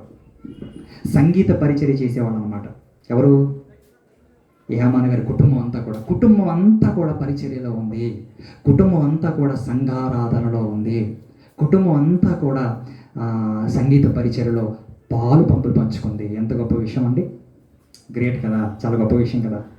కుటుంబం అంతా నిజంగా ఆలయంలో బాధ్యతలు కలిగి ఉండటం అనేది చిన్న విషయం కాదు. ఒకరు మందిరానికి వస్తే ఒకరు రానటువంటి పరిస్థితి. భర్త మందిరానికి వస్తే భార్య రాదు, భార్య మందిరానికి వస్తే భర్త రాడు, భార్య భర్తలు ఇద్దరు వస్తే పిల్లలు రారు. ఒకరు ఒక సంఘానికి వెళ్తే ఇంకొకరు ఇంకో సంఘానికి, పిల్లలు ఇంకొక సంఘానికి. ఆ పిల్లలు కూడా క్లాషెస్ వస్తే వాళ్ళకి నచ్చిన సంఘం, యూత్ ప్రోగ్రామ్స్ కానీ లేకపోతే సండే స్కూల్ మినిస్ట్రీ పలానా మందిరంలో సంఘంలో బాగుందనుకుంటే అక్కడ చూస్ చేసుకొని అక్కడికి వెళ్ళేవాడు. అక్కడ పలానా చోట వర్షిప్ బాగుంది, ఆరాధన బాగుంది, స్తుతి చెల్లించే విధానం బాగుంది, పరిచర్య బాగుంది అనుకుంటే దాన్ని చూస్ చేసుకొని అక్కడికి వెళ్ళేవాడు. వాక్యాన్ని బట్టి వచ్చేవాళ్ళు లేరు, వాక్యం చూసి వచ్చేవాళ్ళు బహు అరుదు, చాలా తక్కువ మంది. వాక్యం కోసం వచ్చేవాళ్ళు చాలా తక్కువ మంది. అవునా కదా? కొంతమందికి ఆ మందిరంలో ఎక్సర్సైజ్ కావాలి. ఎక్సర్సైజ్ అంటే కాసేపు లేచి నిలబడాలి, కాసేపు చప్పట్లు కొట్టాలి, కాసేపు గట్టిగా పాటలు పాడాలి, కొద్దిసేపు వాయిద్యాలు ఉండాలి. ఏంటోనండి, వాళ్ళ మందిరంలో వాయిద్యాలు ఉండవండి. వాడు పాట పాడుతుంటే కనీసం చప్పట్లు కొట్టరండి. లేకపోతే పాట పాడుతుంటే మిగిలిన వాళ్ళు నలుగురు ఏకీభవించండి. కొంతమంది సైలెంట్ అయిపోతారండి, ఎవరో కొందరే మాత్రమే స్పందిస్తారండి అనేది చాలామంది ఆ కారణాల చేత ఆగిపోయేవాళ్ళు ఉన్నారు. ఎవరైనా వాక్యం గురించి ఆలోచించేవాళ్ళు ఉంటారా? పలానా మందిరంలో వాక్యం బాగుంటుంది, సేవకులు వాక్యం చక్కగా బోధిస్తారు, మాకు ఇవేవి కాదు, మాకు కావాల్సిన వాక్యం అనుకునే వారి సంఖ్య చాలా తక్కువ మంది, అరుదు. వాక్యం కొరకు వచ్చేవాళ్ళు తక్కువ, మిగిలిన వాటి కొరకు వచ్చేవారు ఎక్కువ గుంపులో కాదు మనం, తక్కువ గుంపులు. అంటే వాక్యం కొరకు వచ్చే గుంపులో మాత్రమే మనం ఉండాలి. దేవుడు అలా మనల్ని మలచునుగాక. ప్రభునందు ప్రియ సహోదరి సహోదరులారా, ఈ విధంగా హేమాన్ అనే ఆయన సమూయేలు గారి మనవడు. ఆయన కుటుంబం అంతా కూడా సంగీత పరిచర్యలో ఉన్నట్టుగా మనం చూస్తున్నాం. ఇదంతా కూడా బైబిల్లోనే ఉంది. నేను కల్పించుకొని చెప్తున్న విషయాలు ఏం కాదు, బైబిల్లో ఉన్న విషయాలే మీకు అర్థమయ్యే రీతిగా నేను బోధిస్తున్నాను. అయితే వాక్యాలు చూపించుకుంటూ చెప్పుకుంటూ వస్తున్నాను అనమాట. ఎందుకు ఇందాక ఏం చెప్పాను, 2 అధ్యాయాలు చదవమన్నాను ఇంటికి వెళ్ళిన తర్వాత. ఏంటి అధ్యాయాలు? దినవృత్తాంతం మొదటి గ్రంథం 16వ అధ్యాయము, అలాగే వెరీ గుడ్ 25వ అధ్యాయం చదివితే మీకు కొంత క్లారిటీ వస్తుంది. మాకు ఇంకా ఓపిక ఉందంటారా, ఇంకొక అధ్యాయం కూడా యాడ్ చేసుకోండి. 29వ అధ్యాయం కూడా మీరు యాడ్ చేసుకొని చదవడానికి ప్రయత్నం చేయండి. మీకు ఇంకా ఓపికంటే, ఇంకా ఓపికందంటారా దినవృత్తాంతం మొదటిగా 2వ గ్రంథం మొత్తం చదివేసేయండి. ఇంకా ఓపికందంటారా బైబిల్ అంతా చదివేసేయండి. మీకు ఎంత ఓపిక ఉంటే అంత బైబిల్ని చదవటానికి కేటాయించండి. ఓకేనా? బైబిల్ని చదివితే మనకి చాలా ప్రయోజనాలు ఉన్నాయి, చాలా లాభాలు ఉన్నాయి. అవి మనకే, ఎవరు చదివితే వాళ్ళకే, ఎవరు ధ్యానిస్తే వాళ్ళకే ఆ దీవెనలు, ఆ ప్రతిఫలాలు, ఆ ఆశీర్వాదాలు వాళ్ళకే ఉంటాయి. వాక్యం ఎక్కువగా చదువుతున్నప్పుడు, ధ్యానిస్తున్నప్పుడు ఆ వాక్యం మనతో మాట్లాడుతుంది. వాక్యం మాట్లాడుతుందంటే డైరెక్ట్గా దేవుడు మనతో మాట్లాడుతున్నట్టు. దేవుడు మాట్లాడితే ఎలా ఉంటుందో తెలుసా? అది తెలియాలంటే వాక్యం చదవాలి. దేవుడు మాట్లాడితే ఎలా ఉంటుందో తెలియాలంటే వాక్యం చదవాలి. వాక్యం చదివితే దేవుడు మాట్లాడితే ఎలా ఉంటుందని మనకు అర్థమవుతుంది అనమాట. నెక్స్ట్ మూడో వ్యక్తి ఎవరు? ప్రధాన గాయకుడు. మొదటి వ్యక్తి ఆసాపు, రెండో వ్యక్తి హేమాను, మూడో వ్యక్తి యెదుతూను. ఏం పేరు? యెదుతూను. యెదుతూను అనే వ్యక్తి కూడా ప్రధాన గాయకుడిగా ఉన్నాడు అనమాట. ఈయన కూడా దావీదు గారి కాలంలో దావీదు గారి చేత నియమించబడినటువంటి ప్రధాన గాయకుడు. ఈయన లేవి గోత్రంలోని మెరారి వంశానికి చెందినవాడు. మెరారి ఉందా? మెరారి వంశం ఉందా? లేవి గారికి మొత్తం నలుగురు, ఆ నలుగురిలో ముగ్గురు మగపిల్లల పేర్లు ఏంటి? కహాతు, మెరారి, గెర్షోన్ కదా. సో ఆ మెరారి వంశానికి చెందినవాడే యెదుతూను. ఓకే, ఈ యెదుతూనుకి ఈయన కూడా దీర్ఘదర్శిగా పిలువబడ్డాడు. ఈయన కూడా బైబిల్ గ్రంథంలో అనగా 39, 62, 77 కీర్తనలు రచించారు. కీర్తన గ్రంథంలో 39, 62, 77 కీర్తనలు ఆయన రచించారు. ఇదంతా కూడా ఈ హేమాను గురించి, హేమాను యొక్క సంతానం గురించి, అలాగే ఆసాపు గారి గురించి, ఆసాపు యొక్క సంతానం కుటుంబం గురించి, యెదుతూను గురించి, యెదుతూను యొక్క సంతానం గురించి అంతా కూడా దినవృత్తాంతంలో మొదటి గ్రంథం 25 అధ్యాయాలు మనకి వ్రాయబడి ఉంటుంది. సో అధ్యాయం అంతా చదవడానికి ప్రయత్నం చేయండి. అందులో ముఖ్యంగా కొన్ని వచనాలు మాత్రం మనం చూద్దాం ఒకసారి. దినవృత్తాంతముల మొదటి గ్రంథం 25వ అధ్యాయము. దినవృత్తాంతముల మొదటి గ్రంథము 25వ అధ్యాయము మొదటి వచనం నుంచి. మరియు దావీదును, సైన్యాధిపతులను, ఆసాపు, హేమాను, యెదుతూను అనువారి కుమారులలో కొందరిని సేవ నిమిత్తమే ప్రత్యేకపరిచి, సేవ అంటే ఏ సేవ ఇది? సంగీత సేవ. ఓకేనా? సితారాలను, స్వరమండలములను, తాళములను వాయించుచు ప్రకటించినట్లుగా నియమించారు. ఈ సేవా వృత్తిని బట్టి ఏర్పాటైన వారి సంఖ్య ఎంతనగా ఆసాపు కుమారులు రాజాజ్ఞ ప్రకారం ప్రకటిస్తూ, ఆసాపు చేతి క్రింద ఉండే ఆసాపు కుమారులైన జక్కూరు, యోసేపు, నెతన్యా, అషరియేలాను వారు యెదుతూను సంబంధుల్లో స్తుతి పాటలు పాడుచు యెహోవాను స్తుతించుటకై సితారాను వాయించు ప్రకటించు తమ తండ్రిని యెదుతూను చేతి క్రింద ఉండు. యెదుతూను కుమారులని గెదల్యా, జెరి, యెషయా, హషప్యా, మతిత్యా అను 6 హేమాను సంబంధుల్లో. ఇక్కడ ఆసాప్ కనిపించారు, తర్వాత యెదుతూను కనిపించారు, ఇప్పుడు హేమాను కనిపిస్తున్నారు. 4వ వచనం. హేమాను సంబంధుల్లో హేమాను కుమారులని బక్కి, యాహు, మత్తన్యా, ఉజియేలు, షెబూయేలు, ఎరేమోతు, హనన్య, హనాని, ఎలియాత, గిద్దల్తి, రోమంతియేజరు, యోష్బెకాష, మల్లోతి, హోతీరు, మహజీయోతు అనేవారు. వీరందరూ దేవుని వాక్కు విషయంలో రాజునకు దీర్ఘదర్శివు. హేమాను యొక్క కుమారులు. హేమాను సంతతిని గొప్ప చేయుటకే దేవుడు హేమానుకు 14 కుమారులను, 3 కుమార్తెలను అనుగ్రహించి ఉండెను. 7వ వచనం. యెహోవాకు గానము చేయుటలో నేర్పు పొందిన తమ సహోదరులతో కూడా ఉన్న ప్రవీణులైన పాఠకుల లెక్క 288 మంది అని చెప్పాను కదా. 288 మంది నేర్పరులైన పాఠకులు. హేమాను గారికి ఎంతమంది పిల్లలు? 14 మంది కుమారులు, 3 కుమార్తెలు. 8వ వచనం. తమ చేయి సేవ విషయంలో పెన్నయ్య అని, పెద్దయ్య అని, గురువు అని, శిష్యుని భేదం లేకుండా వంతుల కొరకు చీట్లు వేశారు. మొదటి చీటి ఆసాపు వంశం యోసేపు పేరిట పడింది. ఇలా మొత్తం 24 భాగాలుగా దావీదు గారు నియమించాడు. 24 వంతులు.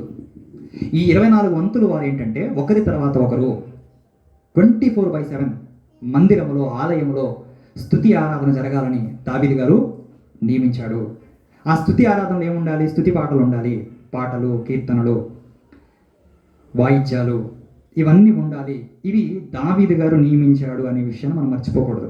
అయితే దావీదు గారు చేస్తున్న పనికి దేవుడు అడ్డుగా రాలేదు, దేవుడు యాక్సెప్ట్ చేశాడు, దేవుడు అనుమతిచ్చాడు అనేది ఇక్కడ మనం గుర్తుపెట్టుకోవాలి. ప్రభునందు ప్రియులరా, ఈ రాత్రి వేళ ఈ సందర్భంగా అంటే ఈ లేవీల గురించి మనం డిస్కస్ చేస్తున్నప్పుడు, ఈ లేవీల గురించి మనం ధ్యానం చేస్తున్నప్పుడు ఆలయంలో పాటలు పాడాలి, స్తుతి ఆరాధన జరగాలి, వాయిద్యాలు ఉండాలి అనే విషయాలు లేవీల గురించి మనం ధ్యానం చేస్తున్నప్పుడు చూస్తున్నాం, కనబడుతున్నాయి. వాయిద్యాలు, సంగీతం, మరి కీర్తనలు, స్తుతి ఆరాధన ఇదంతా మనకు కనపడుతుంది. నేను ప్రత్యేకంగా కొన్ని అంశాల గురించి నేను మాట్లాడను. సందర్భాన్ని బట్టి పరిస్థితిని బట్టి మాట్లాడడానికి ఇష్టపడతాను తప్ప పని కట్టుకొని కొన్ని అంశాలు మాట్లాడడానికి ఏమాత్రం ఇష్టపడను. దశం భాగం గురించి ఎందుకు మాట్లాడాల్సి వచ్చింది? లేవీల గురించి మనం ధ్యానిస్తున్నాం కాబట్టి, ఆ పరిస్థితి వచ్చింది కాబట్టి, ఆ సందర్భాన్ని బట్టి, ఆ సిచ్యువేషన్ బట్టి దశం భాగం గురించినటువంటి విషయాలు మాట్లాడుకోవటం జరిగింది. అలాగే ఈ వాయిద్యాలు, ఈ సంగీతము, ఈ స్తుతి ఆరాధన, దీని గురించి ఇప్పుడు ఎందుకు మాట్లాడుకోవాల్సిన పరిస్థితి వచ్చిందని అంటే, లేవీల గురించి మనం ధ్యానిస్తున్నాం కాబట్టి వీటి గురించి మాట్లాడుకోవాల్సిన పరిస్థితి వచ్చింది. ఎందుకు మాట్లాడుకుంటున్నామంటే, లేవీలకి చాలా పనులు ఉన్నాయి, అందులో భాగంగా ఈ పని కూడా ఉంది. సంగీత సేవ అనేది కూడా వారి పనులలో వారికి ఇది ఒక భాగంగా మనకు కనపడుతుంది. అయితే ఇక్కడ గమనించాల్సిన విషయం ఏంటంటే, క్రైస్తవ్యంలో రెండు వర్గాలు ఉన్నాయి. క్రైస్తవ్యంలో రెండు వర్గాలు. ఒక వర్గం ఏంటంటే వాయిద్యాలు వాయించకూడదు అని చెప్పే వర్గం. మందిరాల్లో, ఆలయాల్లో వాయిద్యాలు వాయించకూడదు, వాయిద్యాలు వాయించడం పాపము. దేవుణ్ణి ఆరాధించేటప్పుడు ఎలా ఆరాధించాలి? యేసు చెప్పాడు కదా, యోహాను సువార్త 4:24లో, దేవుడు ఆత్మ కనుక ఆయన్ని ఆరాధించేవారు ఆత్మతోనూ సత్యముతోనూ ఆరాధించాలి అని యేసుప్రభువు చెప్పారు. చెప్పారా లేదా? చెప్పారు. ఇప్పుడు దేవుడు ఆత్మ అనే విషయం ఎక్కడుంది బైబిల్లో? దేవుడు ఆత్మ క్రొత్త నిబంధనలో ఉంది, యోహాను సువార్తలో ఉంది. స్వయంగా ఎవరు చెప్తున్నారు? యేసుప్రభువు చెప్తున్నారు. ఇప్పుడు దేవుడు ఆత్మ కదా, ఆత్మ కాబట్టి, ఆత్మ గనుక ఆ దేవుణ్ణి ఆరాధించేవారు ఆత్మతో సత్యముతో ఆరాధించాలని చెప్తున్నారు. దేవుడు క్రొత్త నిబంధనలోనే ఆత్మగా ఉన్నాడా? ప్రారంభం నుండి ఆత్మగా ఉన్నాడా? ప్రారంభం నుండి దేవుడు ఆత్మే. ప్రారంభం నుండి దేవుడు ఆత్మగా ఉన్నాడు. యేసు ప్రభు చెప్పే సమయానికి ఆయన ఆత్మగా లేడు, ప్రారంభము నుండి ఆయన ఆత్మగానే ఉన్నాడు. దేవుడు అంటేనే ఆత్మ. దేవుడు ఎవరు అంటే ఆత్మ, ఆత్మరూపి. ఆ ఆత్మకు మనం రూపాన్ని ఇవ్వలేము. సో ఆ దేవుణ్ణి మనం ఆరాధించేటప్పుడు ఆత్మతో సత్యముతో ఆరాధించాలనే విషయాన్ని యేసు ప్రభు చెప్తున్నారు. సో ఈ వాక్యాన్ని బేస్ చేసుకొని మరి చాలామంది, ప్రత్యేకించి ఒక వర్గం వారు ఏం చెప్తారు?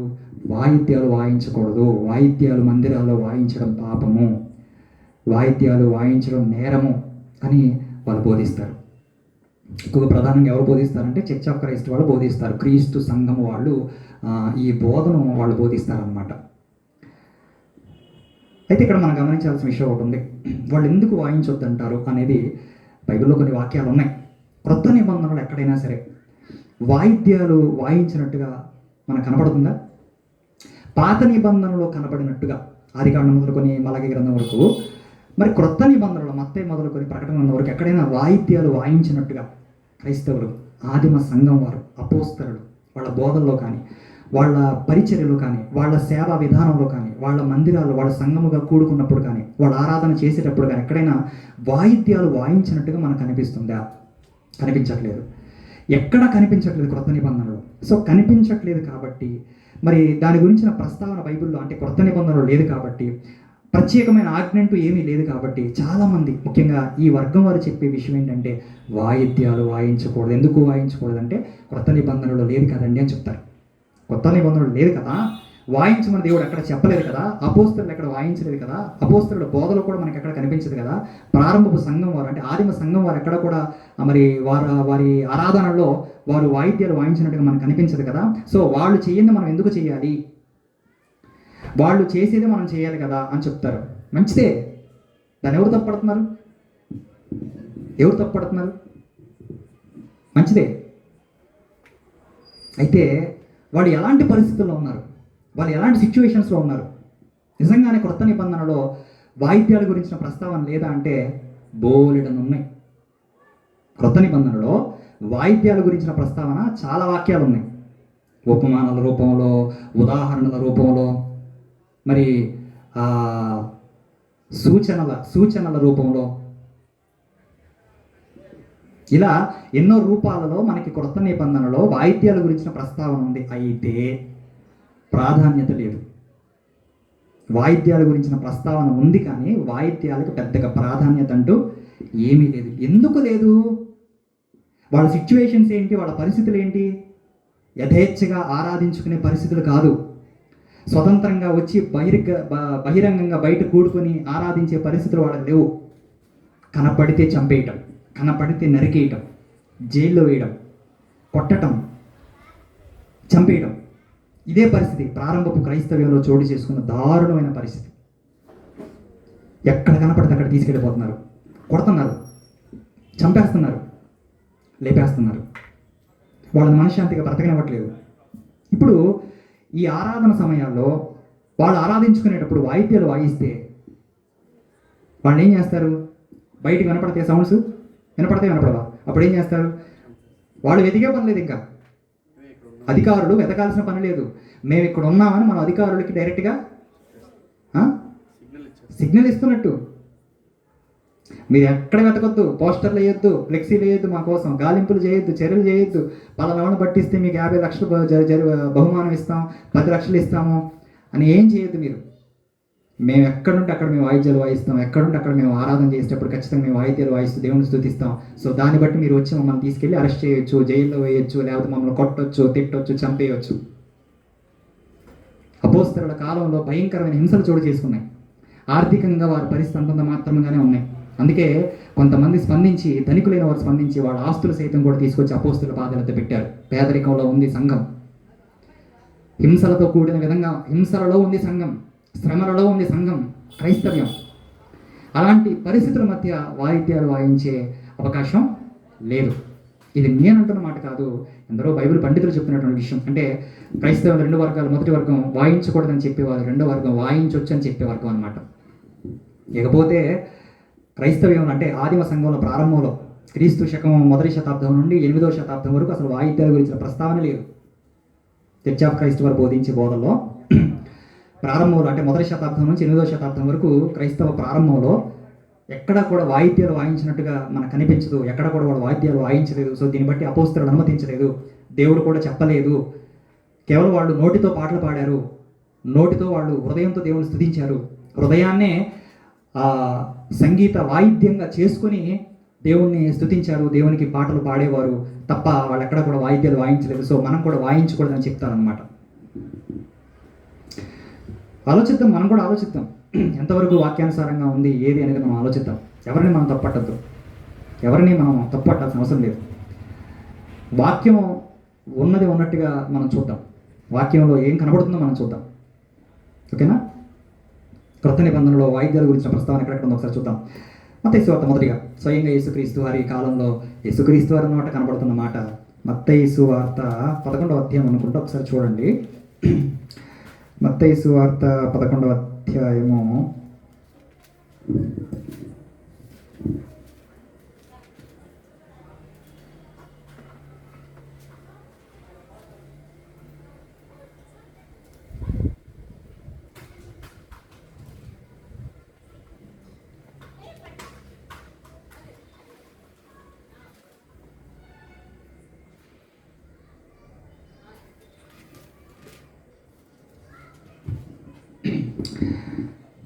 16వ వచనం యేసుప్రభు వారు ఉపమానంగా మాట్లాడుతూ చెప్తున్నటువంటి విషయం. ఉపమానం చెప్తూ ఎదురుగానే ఉందండి,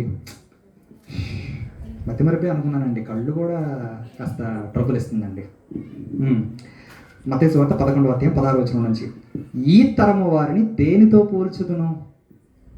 ఆయన పోలుస్తున్నాడు యేసుప్రభు వారు మాట్లాడుతూ. దేనితో పోల్చాలంటే, సంత వీధులలో కూర్చుని ఉండి మీకు పిల్లన గురువి ఊదితిమి. మీకు పిల్లన గురువి అంటే ఫ్లూట్. Very good. పిల్లన గురువు ఊదాం కానీ మీరు నాట్యం ఆడలేదు. పిల్లన గురువు ఊదుతుంటే నాట్యం ఆడలేదా? ఫ్లూట్ వాయిస్తుంటే పాము నాట్యం చేస్తుంది కానీ మనుషులు నాట్యం చేయట్లేదంట, అంటే స్పందించట్లేదు. తర్వాత ప్రలాపించితిమి కానీ మీరు రొమ్ము కొట్టుకొన రైతులని తమ చెలికాండ్రతో చెప్పి పిలుపులాటలాడుకొని పిల్లకాయలను పోలి ఉన్నారు అని యేసుప్రభు వారు మాట్లాడుతున్నారు.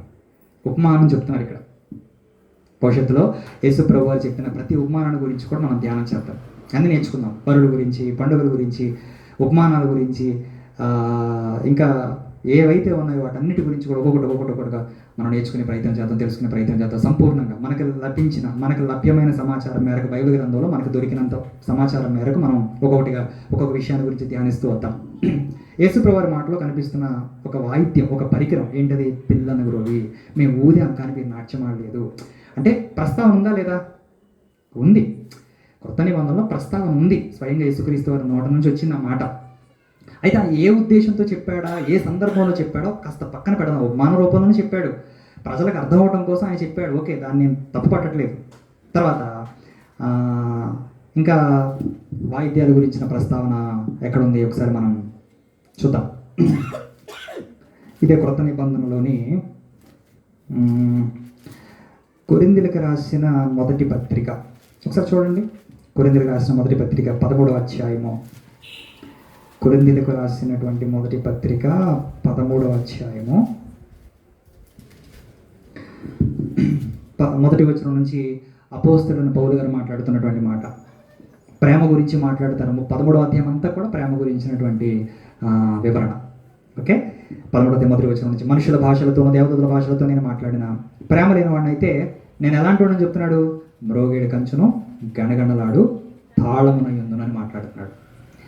అంటే దేన్ని పోలుస్తూ మాట్లాడుతున్నాడు పౌలు గారు? ఒక పోలిక తీసుకుంటున్నాడు. ఆ పోలికను తీసుకుంటున్నప్పుడు ఆయన దేన్ని తీసుకుంటున్నాడంటే, ఇదిగో సంగీత వాయిద్యాన్ని అంటే పరికరాన్ని తీసుకుంటున్నాడు పౌలు గారు. అది ఎందుకు తీసుకోవాలి? అర్థం కావడం కోసం తీసుకున్నాడని అంటారు. సింపుల్, వాళ్ళకి అర్థం కావడం కోసం తీసుకున్నాడు. మ్రోగిడు కంచు గణగణలాడు తాళం. కంచు అంటే మన నోటి నుంచి వస్తే ఎప్పుడు కూడా అది కాదు, మావులామ కాదండి, ఆమె పెద్ద కంచు అని అంటారు. ఆహా కంచు గురించి చెప్పట్లే ఇక్కడ. ఏ కంచు గురించి మాట్లాడుతున్నాడు పౌలు గారు? మ్రోగే కంచు, గణగణలాడే తాళం, ఒక నిర్జీవమైన వస్తువు. అంటే ఆయన పోలిక దేన్ని తీసుకున్నాడంటే సంగీత వాయిద్యాల పోలికను తీసుకున్నాడు. ఓకేనా? తర్వాత ప్రకటన గ్రంథంలో చాలా వాక్యాలు ఉన్నాయి, ఒకసారి చూద్దాం. 5వ అధ్యాయం ప్రకటన గ్రంథం వచ్చేసేయండి. ఇంకా ప్రకటన గ్రంథం 5వ అధ్యాయము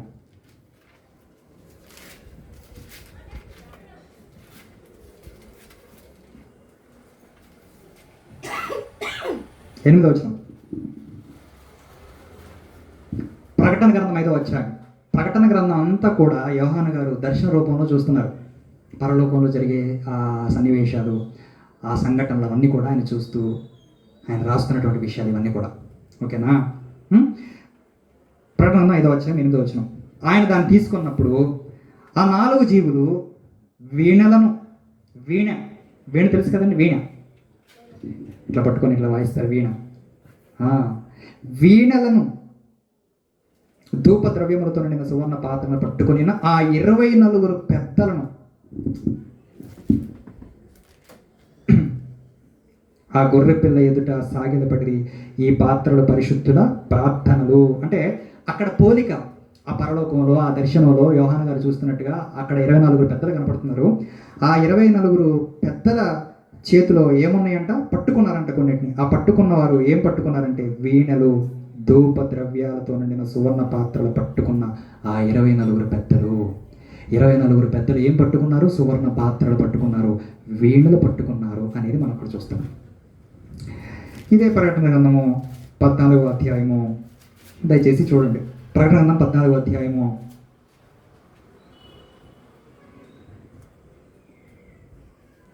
2వ వచనం. ప్రకటన గ్రంథం 14వ అధ్యాయం 2వ వచనం. మరియు విస్తారమైన జలముల ధ్వనితోను గొప్ప ఉరుము ధ్వనితోను సమానమైన ఒక శబ్దము పరలోకము నుండి రాగా వింటిమి. నేను వినిన ఆ శబ్దము దేన్ని పోలినది? వీణలు వాయించుచున్న వైణికుల నాదమును పోలినది. అదేందుకు తీసుకోవాలి? వీణలను వాయించుచున్న వైణికుల నాదమును పోలినది. తర్వాత 15వ అధ్యాయం 2వ వచనం. మరి అగ్నితో కలిసి ఉన్న స్ఫటికపు సముద్రము వంటిది ఒకటి నేను చూచాను. ఆ క్రూర మృగమునకు, దాని ప్రతిమకు, దాని పేరు గల సంఖ్యకు లోబడక వాటిని జయించిన వారు దేవుని వీణులు గలవారై.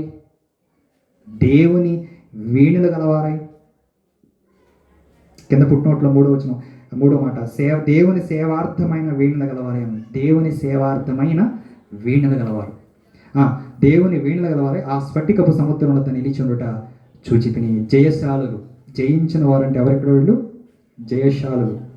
ఆ జయశాలులు దేవుని వీణులు గలవారే అనే మాట కనిపిస్తుంది. ప్రభునందు ప్రియ సహోదరి సహోదరులారా, ఇక్కడ కనబడుతున్న ఈ మాటను బట్టి మనం అర్థం చేసుకోవాలి, క్రొత్త నిబంధనలో ఇదిగో వాయిద్యాల గురించిన ప్రస్తావన బాగా ఉంది.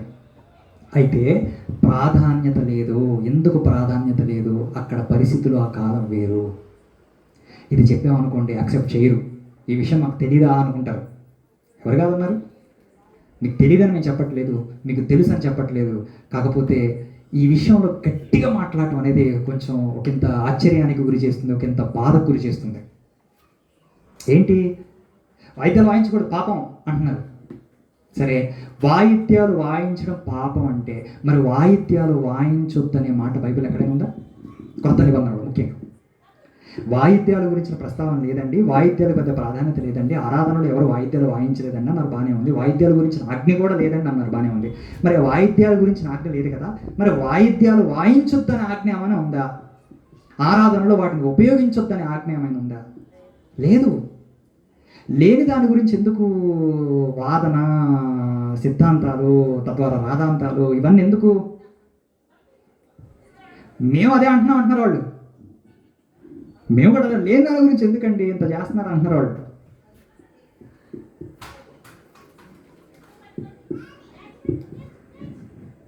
ఎక్కువగా దేని గురించి మాట్లాడతారు? 2 వాక్యాలు చూద్దాం దీనికి సంబంధించి. ఎఫెసీ పత్రిక 5వ అధ్యాయం, ఎఫెసీ పత్రిక 5వ అధ్యాయం 19వ వచనం చూద్దాం. ఎఫెసీ పత్రిక 5వ అధ్యాయము 19వ వాక్యాన్ని జాగ్రత్తగా మనం చూద్దాం. 19. ఒకడినొకడు కీర్తనలతోనూ సంగీతములతోనూ ఆత్మ సంబంధమైన పాటలతోనూ హెచ్చరించుచు మీ హృదయాలలో ప్రభువును గురించి పాడుచు కీర్తించుచు మన ప్రభువైన యేసుక్రీస్తు పేరిట సమస్తమును గురించి తండ్రి దేవునికి ఎల్లప్పుడూ కృతజ్ఞతాస్తుతులు చెల్లిస్తూ క్రీస్తునందుల భయముతో ఒకరిని కూడా లోబడండి. అంటే కీర్తనలతో సంగీతములతో ఆత్మ సంబంధమైన పాటలతో హెచ్చరిస్తూ మీ హృదయాల ప్రభువును గురించి పాడుతూ కీర్తించుచు ఉండండి అని పౌలు గారు చెప్తున్నారు సంఘానికి. కొలస్సీ పత్రిక 3వ అధ్యాయం 16వ వచనం. కొలస్సీ పత్రిక 3వ అధ్యాయం 16వ వాక్యాన్ని కూడా చూద్దాం ఒకసారి. కొలస్సీ పత్రిక 3వ అధ్యాయము 16వ వచనం చదవండి. మరియు కృతజ్ఞతలయుండుడి, సంగీతములతోనూ కీర్తనలతోనూ ఆత్మ సంబంధమైన పద్యములతోనూ ఒకరినికొకడు బోధించుచు బుద్ధి చెప్పుచు కృపా సహితముగా మీ హృదయంలో దేవుని గురించి గానము చేయొచ్చు సమస్త విధములైన జ్ఞానముతో క్రీస్తు వాక్యమును మీలో సమృద్ధిగా నింపనీయుడి. రైట్. అంటే ఇక్కడ ఏముంది? సంగీతములతో కీర్తనలతో ఆత్మ సంబంధమైన పద్యములతో ఒకరినొకడు బోధిస్తూ బుద్ధి చెప్తూ కృపాసహితంగా మీ హృదయాల్లో దేవుని గురించి గానం చేస్తూ సమస్త విధమైన జ్ఞానంతో క్రీస్తు వాక్యం మీద సమృద్ధిగా నివసింపనీయండి అని పౌలు గారు సంఘానికి చెప్తున్నటువంటి విషయం. పౌలు గారు సంఘానికి చెప్తున్నటువంటి విషయం ఏంటంటే, మీరు కీర్తనలతో పాటలతో ఆత్మ సంబంధమైన పద్యములతో మీరు పాడుచు కీర్తించు హృదయాల్లో గానం చేయండి, హృదయాల్లో మీరు ప్రభువును కీర్తించండి, హృదయాల్లో మీరు ప్రభువును గానం చేయండి, హృదయాల్లో ప్రభువును మహింపరచండి అని మాట్లాడుతున్నారు. ఇక్కడ ఈ ఎఫెసీ పత్రిక అలాగే ఈ కొలసీ పత్రిక అనేది ఏదైతే ఉందో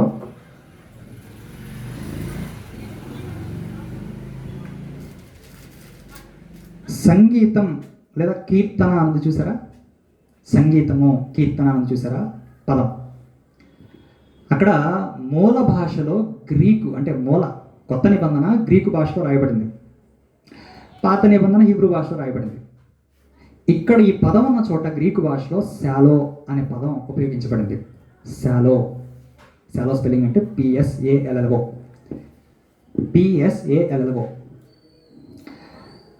శాలో ఎట్లా అవుతుందండి? పి ఉంది కదా ముందు అని అంటారేమో. వెరీ గుడ్, ఇలా క్యాచ్ చేశారు, చదివితే అర్థం అవుతుంది అని. పి సైలెంట్ అయిపోతుంది. అంటే కొన్ని సెంటెన్సెస్లో కొన్ని పదాల్లో కొన్ని అక్షరాలు సైలెంట్ అయిపోతాయి అన్నమాట. క్యాట్ అనే స్పెల్లింగ్ ఎలా రావాలి? CAT. అదేంటి KAT రాకూడదా? CAR. కార్ అంటే KAR రావాలి కదా. కొన్ని సెంటెన్సెస్లో కొన్ని పదాలు ఏమైపోతాయి అంటే ఆటోమేటిక్గా కొన్ని అక్షరాలను బట్టి సైలెంట్ అయిపోతాయి అనమాట. అలానే శాలో అనే ఈ గ్రీకు పదం, గ్రీకు భాషలో శాలో అనే పదానికి అర్థం హీబ్రూ భాషలో ఏమని పిలుస్తారంటే జమర్ అని పిలుస్తారు. జమర్, ZAMAR. బైబిల్ బోధించే వాళ్ళు ఆల్మోస్ట్ ఎక్కువ శాతం, మరి ముఖ్యంగా ఏ వర్గం వాళ్ళైనా సరే ఎక్కువ శాతం మూల భాషల్లోకి వెళ్ళి వాటి వివరణలు ఇస్తూ ఉంటారనమాట. వాటి గురించి చెప్పే ప్రయత్నం చేస్తుంటారు. ఈ విషయం వచ్చేసరికి మూల భాషలు తీసుకోరు. ఈ వాక్యాల గురించి మాట్లాడేటప్పుడు లేదా ఈ కొలసీ పత్రిక లేకపోతే ఎఫెసీ పత్రిక, ఇప్పుడు కొత్త నిబంధనలు ఎక్కడైతే మనకి ఈ సంగీత వాయిద్యాల గురించిన ప్రస్తావన కనపడుతుందో అక్కడ మాత్రం గ్రీకు భాషల్లోకి మూల భాషలోకి వెళ్ళరు. గ్రీకు భాషలో శాలో, హెబ్రీ భాషలో జమర్. అసలు దీని అర్థం ఏంటంటే వాయిద్యంతో స్తుతించండి అర్థం. జమర్ లేదా శాలో అనే ఈ హీబ్రూ అలాగే గ్రీకు భాషల్లో ఉన్న ఈ పదానికి అర్థం ఏంటి? సంగీతంతో స్తుతించండి, వాయిద్యంతో స్తుతించండి అని అర్థం. ఇది వాళ్ళకి తెలియకుండా ఉంటుంది అనుకుంటున్నారా? తెలుసు. దీనికే వివరణ ఇచ్చారు తెలుసా? అది కూడా నేను ముందే చెప్తా, భవిష్యత్తు తెలియని వాడిని ముందే చెప్తా. ఏమంటారో తెలుసా? సంగీతంతో స్తుతించండి, వాయిద్యంతో స్తుతించండి అని అర్థం కదా. ఆ వాయిద్యం ఏదో కాదు, కొత్త నిబంధన ప్రకారం మీ హృదయమే ఆ వాయిద్యం అన్నారు. అంతే కదా. ఇక్కడ ఎఫెసీ పత్రికలో ఏమన్నాడు? ఆత్మ సంబంధమైన పాటలతో కీర్తనలతో ఒకనొకడు హెచ్చరిస్తూ హృదయంలో ప్రభువుని గురించి గానం చేయొచ్చు అన్నాడు కదా. సో మనం హృదయంలో స్తుతించాలి, హృదయంలో గానం చేయాలి, హృదయంలో ఆయన ఆరాధించాలి. పాటలు నోటితో పాడాలి, హృదయపూర్వకంగా పాడాలి. మన హృదయమే దేవునికి ఒక వాయిద్యంగా మారిపోవాలన్నారు. ఎవరు కదన్నారు? ఇది కూడా మేము వద్దన్నామా? ఏమండి, నేను 2 విషయాలకి వ్యతిరేకం. వాక్యానుసారంగా ఉంటే ఖచ్చితంగా దాన్ని స్వీకరిస్తాం. ఎందుకంటే వాక్యానుసారం కానిది ఏదైనా సరే ఖచ్చితంగా దాన్ని మనం పక్కన పెట్టేయాలి. 2 విషయాలు చెప్తాను, బాగా వినండి. ఎవరైతే వచ్చి మేము వాయిద్యాలు ఉంటేనే పాడతాం, వాయిద్యాలు లేకపోతే మేము పాడం అనేవాళ్ళు ఎవరైతే ఉంటారో వాళ్ళకి ఖచ్చితంగా మనం వ్యతిరేకించాలి. మేము మ్యూజిక్ సిస్టమ్ ఉంటేనే, కీబోర్డు, ప్యాడ్, లేకపోతే ఈ బైబిల్లో ఉన్నటువంటి సితారాలు, వీణులు, ఈ వాయిద్యాలు ఉంటేనే మేము పాటలు పాడతాము, లేకపోతే మేము పాడమంటే మనం వారిని వ్యతిరేకించాలి. అది తప్పు, అవునా కదా? ఇదొకటి. రెండోది, లేదు వాయిద్యాలు వాయించడం పాపం అని చెప్పేవారికి వ్యతిరేకం. అపోస్తలులు ప్రతి విషయాన్ని గురించి కూడా క్రొత్త నిబంధనలో సుస్పష్టంగా చెప్పారు సంఘానికి. పాపం ఏదో, పుణ్యం ఏదో, పవిత్రత ఏదో, పరిశుద్ధత ఏదో, ప్రతిదీ కూడా అపోస్తలుడు సంఘానికి బాగా ఎక్స్ప్లెయిన్ చేస్తూ వచ్చారనమాట, వివరిస్తూ వచ్చారు. వాయిద్యాలు వాయించిన పాపం అయితే క్రొత్త నిబంధనలు అపోస్తలుల కాలంలో పత్రికలు ఎక్కడైనా సరే వాయిద్యాల గురించిన డిస్కషన్ జరిగినాయా? వాయిద్యాల గురించినటువంటి వాదనలు ఏమైనా జరిగాయా? డిబేట్స్ ఏమైనా జరిగాయా? జరగల. వేటి గురించి జరిగాయి తెలుసా? సున్నతి గురించి చర్చ జరిగింది. కృత నిబంధనలో సున్నతిని గురించి చర్చలు. యేసు ప్రభువుని నమ్మొచ్చు, నమ్మినా కానీ మనం సున్నతి అనే ఆజ్ఞను ఆచరించాలి. ఎందుకంటే ఇది అబ్రహాం గారి దగ్గర నుంచి వస్తుంది. ఖచ్చితంగా మనం ఇశ్రాయేలులం కాబట్టి, మనం యూదులం కాబట్టి ఖచ్చితంగా ఈ సున్నతిని మనం ఆచరించాలని చెప్పేసి కొత్త నిబంధనలో వాదోపవాదాలు జరిగాయి, వాదనలు జరిగాయి. దీని విషయమై పౌలు గారు ఏకంగా గలతీ పత్రిక రాశారు. 2, పండుగల గురించిన వాదనలు జరిగాయి. దినాలు, ఉత్సవాలు, వీటి గురించిన వాదనలు జరిగాయి. వీటి గురించి కూడా పౌలు గారు ఎక్స్ప్లెయిన్ చేస్తూ వీటి గురించి మీరు వాదనలు పెట్టుకోవద్దు, ఇవన్నీ అనవసరమైనవి అని చెప్పేసి పౌలు గారు చాలా క్లారిటీగా మాట్లాడారు. క్రీస్తు పునరుద్ధానం మీద డిబేట్ జరిగింది. క్రీస్తు అసలు పునరుద్ధానం లేదు, మనిషి చచ్చిపోయిన తర్వాత మరొక జీవితం లేదు, మరొక బ్రతుకు లేదు అనే డిబేట్స్ జరిగాయి. దాని గురించి కూడా పౌలు గారు గట్టిగా మాట్లాడితే ఏకంగా ఒక అధ్యాయమే యేసు ప్రభు వారి యొక్క పునరుద్ధానం గురించి మాట్లాడారు. అదే కొరింథీ మొదటి పత్రిక 15వ అధ్యాయం. తర్వాత విగ్రహాలకు అర్పించిన వాటిని తినే విషయం మీద డిబేట్స్ జరిగాయి. విగ్రహాలు అర్పించి తినొచ్చని కొందరు, తినకూడదని కొందరు. దీని విషయం పత్రిక రాసి పంపిద్దామని యాకోబు గారు చెప్పటం, నాకు తోచుచున్నది, పత్రిక రాస్తే పంపిస్తే మంచిదని నాకు ఆలోచన వస్తుందని యాకోబు గారు చెప్పడం. వెంటనే పౌలు గారు పత్రిక రాయడం, విగ్రహాలకు అర్పించిన వాటిని తినొచ్చా తినకూడదని. సో వీటి గురించి చర్చలు జరిగాయి, వీటి గురించి డిబేట్స్ జరిగాయి. వీటి గురించి ఎందుకంటే ఇవి చాలా ప్రధానమైన విషయాలు, ఇవన్నీ కూడా సంఘానికి చాలా అవసరం. అంతేగాని ఎక్కడైనా కానీ వాయిద్యాలు వాయించవచ్చు, వాయించకూడదనే విషయాల మీద ఎక్కడ డిబేట్స్ జరిగాయా, వాదనలు జరిగాయా? జరగలేదండి. అయితే ఇక్కడ మనం సింగిల్గా మాట్లాడుతున్నాం కాబట్టి ఇక్కడ మనదే పైచే అవుతుంది. ప్రత్యర్థులు వచ్చినప్పుడు ఎవరు చెప్పేది నిజం, ఎవరు చెప్పేది అబద్ధం అనేది అప్పుడు తెలుస్తుంది అనమాట. ప్రత్యర్థులు రానంత వరకు, రింగులోకి ఎవరు రానంత వరకు ఎవరిది వాళ్ళదే సెల్ఫ్ గోల్ అనమాట. అప్పుడు వాళ్ళు ఏమంటారంటే వీళ్ళకి బైబిల్ తెలియట్లేదండి, వీళ్ళు నేర్చుకోవాలండి అని అంటారు. ప్రభునందు ప్రియులారా, వాయిద్యాలు వాయించు వాయించకపో అది నీ ఇష్టం. దేవుడు మనల్ని స్వేచ్ఛాజీవులుగా ఉంచాడు. అల్లరితో కూడిన ఆటపాటలు వద్దు. వాయిద్యాల పేరుతో అల్లరి చిల్లర వేషాలు వేయొద్దు. మనిషి నోటితో పాడే ఆ పాట కంటే వాయిద్యమే ఎక్కువగా వినపడకూడదు. లిరిక్స్ ఎక్కువ ఉండాలి, పదాలు ఎక్కువ, పాట ఎక్కువ ఉండాలి. నీ హృదయం సరిగ్గా లేనప్పుడు నువ్వు ఎంత శ్రావ్యంగా పాడిన దేవునికి అది ప్రీతికరంగా ఉండదు.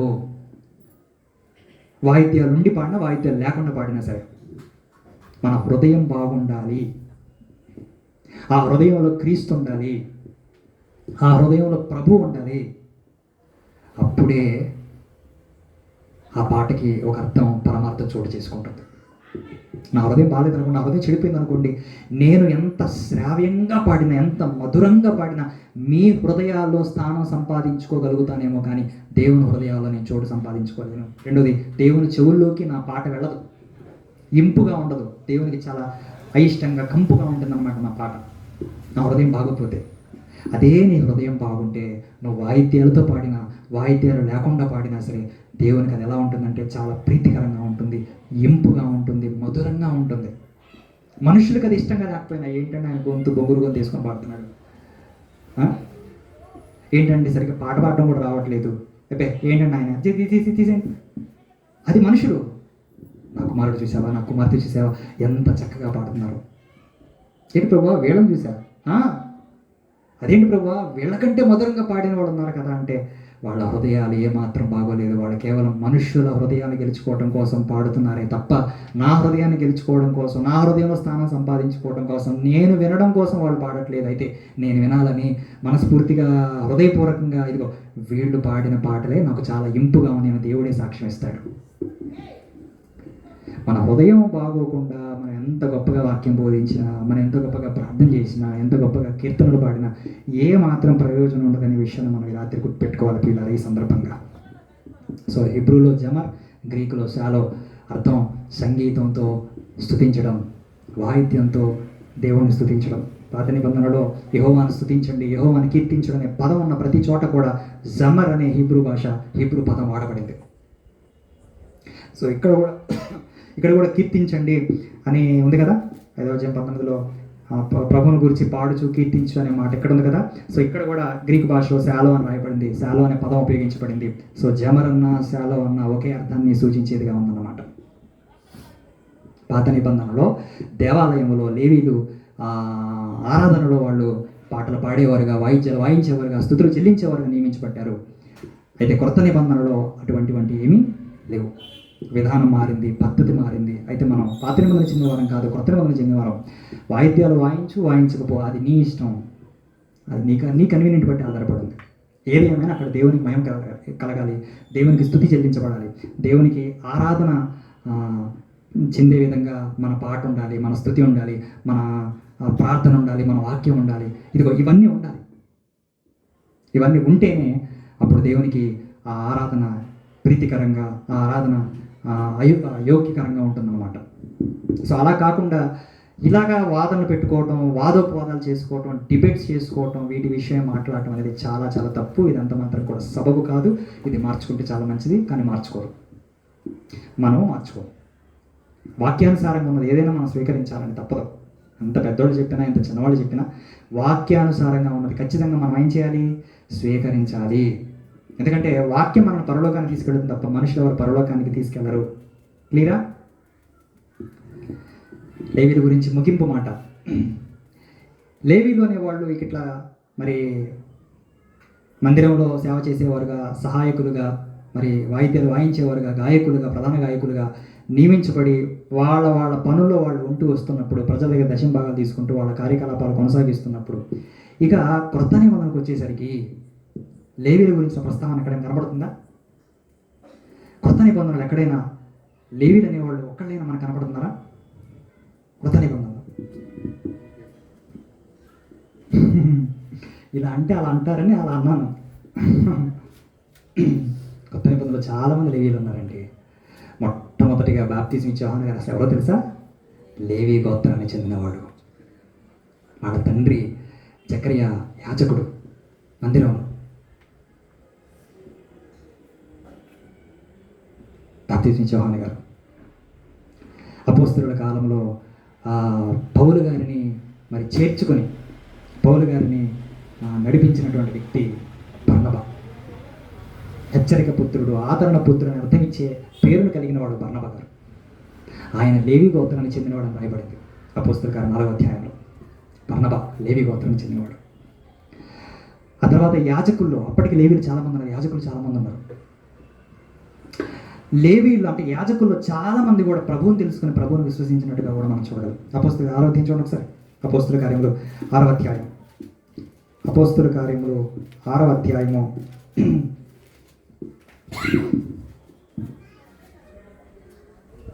7వ వచనం. అపోస్తలుల కార్యం 6వ అధ్యాయం 7వ వచనంలో, దేవుని వాక్యము ప్రబలమై శిష్యుల సంఖ్య యెరూషలేములో బహుగా విస్తరించను, మరియు యాజకులలో అనేకులు విశ్వాసమునకు లోబడిన మాటలు చూడండి. అంటే యాజకులలో అనేకులు, యాజకులు అంటే లేవీ గోత్రానికి చెందినవారు, లేవీయులు. సో యాజకుల్లో అనేకులు విశ్వాసానికి లోబడ్డారు. ఇది మనకు కనబడుతున్నటువంటి విషయం. క్రీస్తు శకం 70వ సంవత్సరంలో దేవాలయం కూల్చబడింది, దేవాలయం పడగొట్టబడింది, యుద్ధం జరిగింది. క్రైస్తవులందరిని లేపేశారు, యూదులను లేపేశారు. క్రీస్తు శకం దేవాలయం పడగొట్టబడింది. ఆ తర్వాత మందిరంలో పనులు అనేవి నిలిపివేయబడ్డాయి. నిలిపివేయబడిన తర్వాత ఇక క్రొత్త నిబంధన ప్రకారంగా ఈరోజు దేవుడు ఆ లేవీల స్థానాన్ని ఎవరికి ఇచ్చారు? యాజకుల స్థానాన్ని ఎవరికి ఇచ్చారు? ఎస్, మనందరికి ఇచ్చాడండి. ఎంత గొప్ప ఆధిక్యత అండి. ఒకనాడు లోకంలో నుంచి ఇశ్రాయేలుని ప్రత్యేకించుకుంటే, ఆ ఇశ్రాయేలు నుంచి లేవిని ప్రత్యేకించుకుంటే, ఆ లేవీలో నుంచి మరలా యాజకుని ప్రత్యేకించుకుంటే, ఆ యాజకుల్లో నుంచి ప్రధాన యాజకుని ప్రత్యేకించుకుంటే, దేవుని మందిరంలోకి యాజకులు తప్ప, ప్రధాన యాజకుడు తప్ప ఎవరు వెళ్ళే అవకాశం లేకుండా ఉంటే, ఈ రోజున లేవి స్థానంలో ఆ ఆశీర్వాదకరమైన స్థితిలోకి, ఆ ధన్యకరమైన స్థితిలోకి, మందిరంలోకి యథేచ్ఛగా వెళ్ళే ఆ స్వేచ్ఛాకరమైన స్థితిలోకి దేవుడు ఈరోజు విశ్వాసులందరినీ తీసుకొచ్చాడు క్రీస్తు ద్వారాగా. ఎంత గొప్ప విషయం ఆలోచించండి. ఎలా అంటే మన యేసుక్రీస్తు మెల్కీసెదెకు క్రమము చొప్పున ప్రధాన యాజకుడు అయ్యాడు.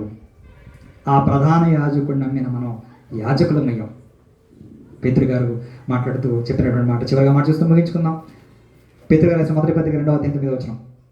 పేతురు గారు రాసిన మొదటి పత్రిక 2వ అధ్యాయం 9వ వచనం చూసుకొని ముగించుకుందాం. అయితే మీరు సంగతి చెప్తున్నమాట, మీరు చీకటిలో నుండి ఆశ్చర్యకరమైన తన వెలుగులోనికి, చీకటి అంటే పాపం అనే చీకటిలో నుంచి ఆశ్చర్యకరమైన పరిశుద్ధత అనే వెలుగులోనికి మిమ్మల్ని పిలిచిన, ఎవరు మనం పిలిచాడు?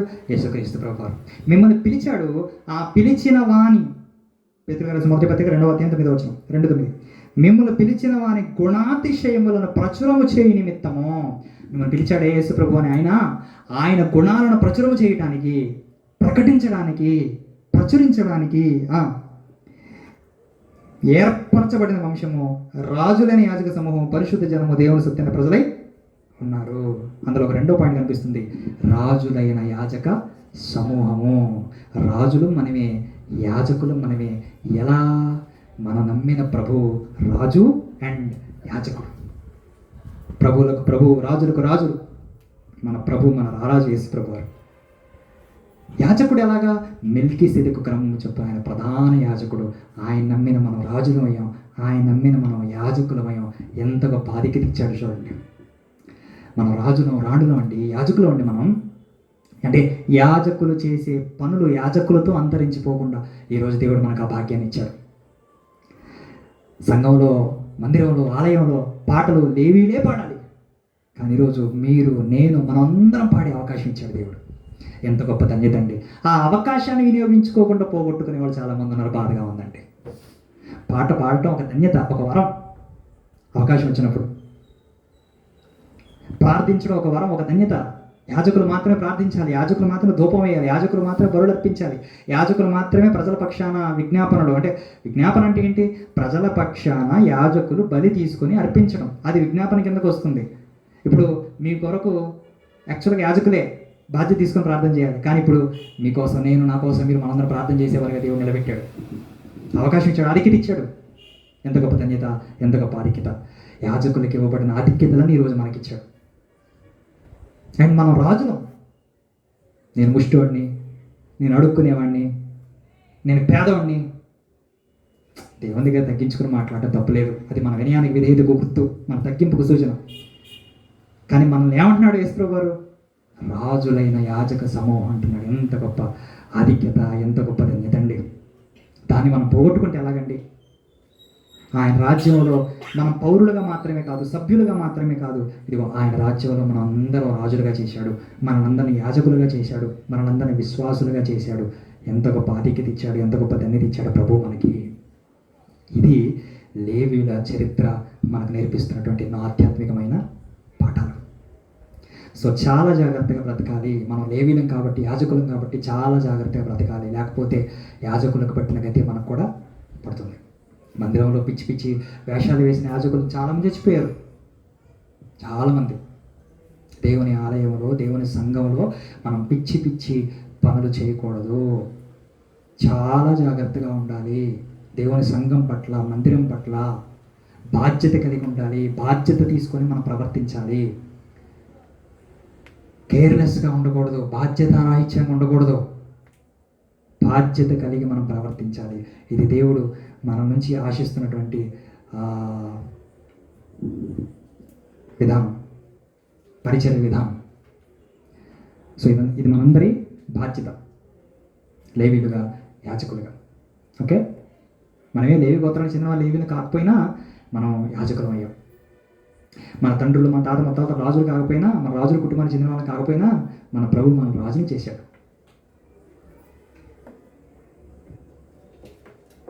వాయిద్యాలు వాయించవచ్చా, వాయించకూడదా? వాయించవచ్చా? అది సిచ్యువేషన్ బట్టి నడుచుకుందాం, పరిస్థితిని బట్టి మనం నడుచుకుందాం. ఇక్కడ వాయిద్యాలు ఇవ్వండి, ఇప్పుడు ఏం చేద్దాం? అబ్బో ఇక్కడ వాయిద్యాలు లేవుగా, నా పాటకి విలువ ఉండదు, నేను పాడాలంటే ఏదో ఫ్లూట్ వాయించేవాడు ఉండాలి, కీబోర్డ్ ఉండాలి, ప్యాడ్ ఉండాలి, ఎన్ని ఉండాలి, అప్పుడే నేను పాడతాను. అప్పుడే అని అనకూడదండి, చాలా తప్పు. వాయిద్యం ఉన్నా లేకపోయినా పాట పాడాలి, మన హృదయంతో పాడాలి. అయితే వాయిద్యాలు వాయించడం పాపమే అంటే మాత్రం దాన్ని ఒప్పుకునే ప్రసక్తి లేదు. ఓకే, ఏమైనా డౌట్స్ ఉన్నాయా? ఉన్నా చెప్పరు. ఎందుకు తెలుసా?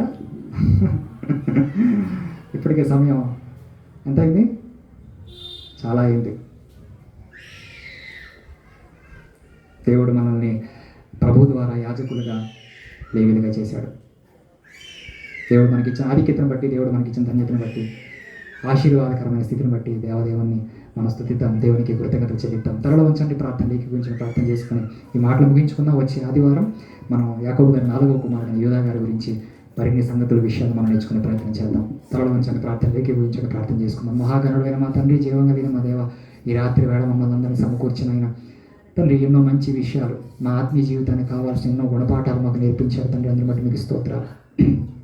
ఒకనాడు లేవీలకి పరిమితమైనటువంటి ధూపం, బలులు, ఆరాధన, పాటలు, స్తుతిగానాలు, వాయిద్యాలు ఇవన్నీ ఒకనాడు లేవీలకి, యాజకులకు మాత్రమే పరిమితమయ్యాయి.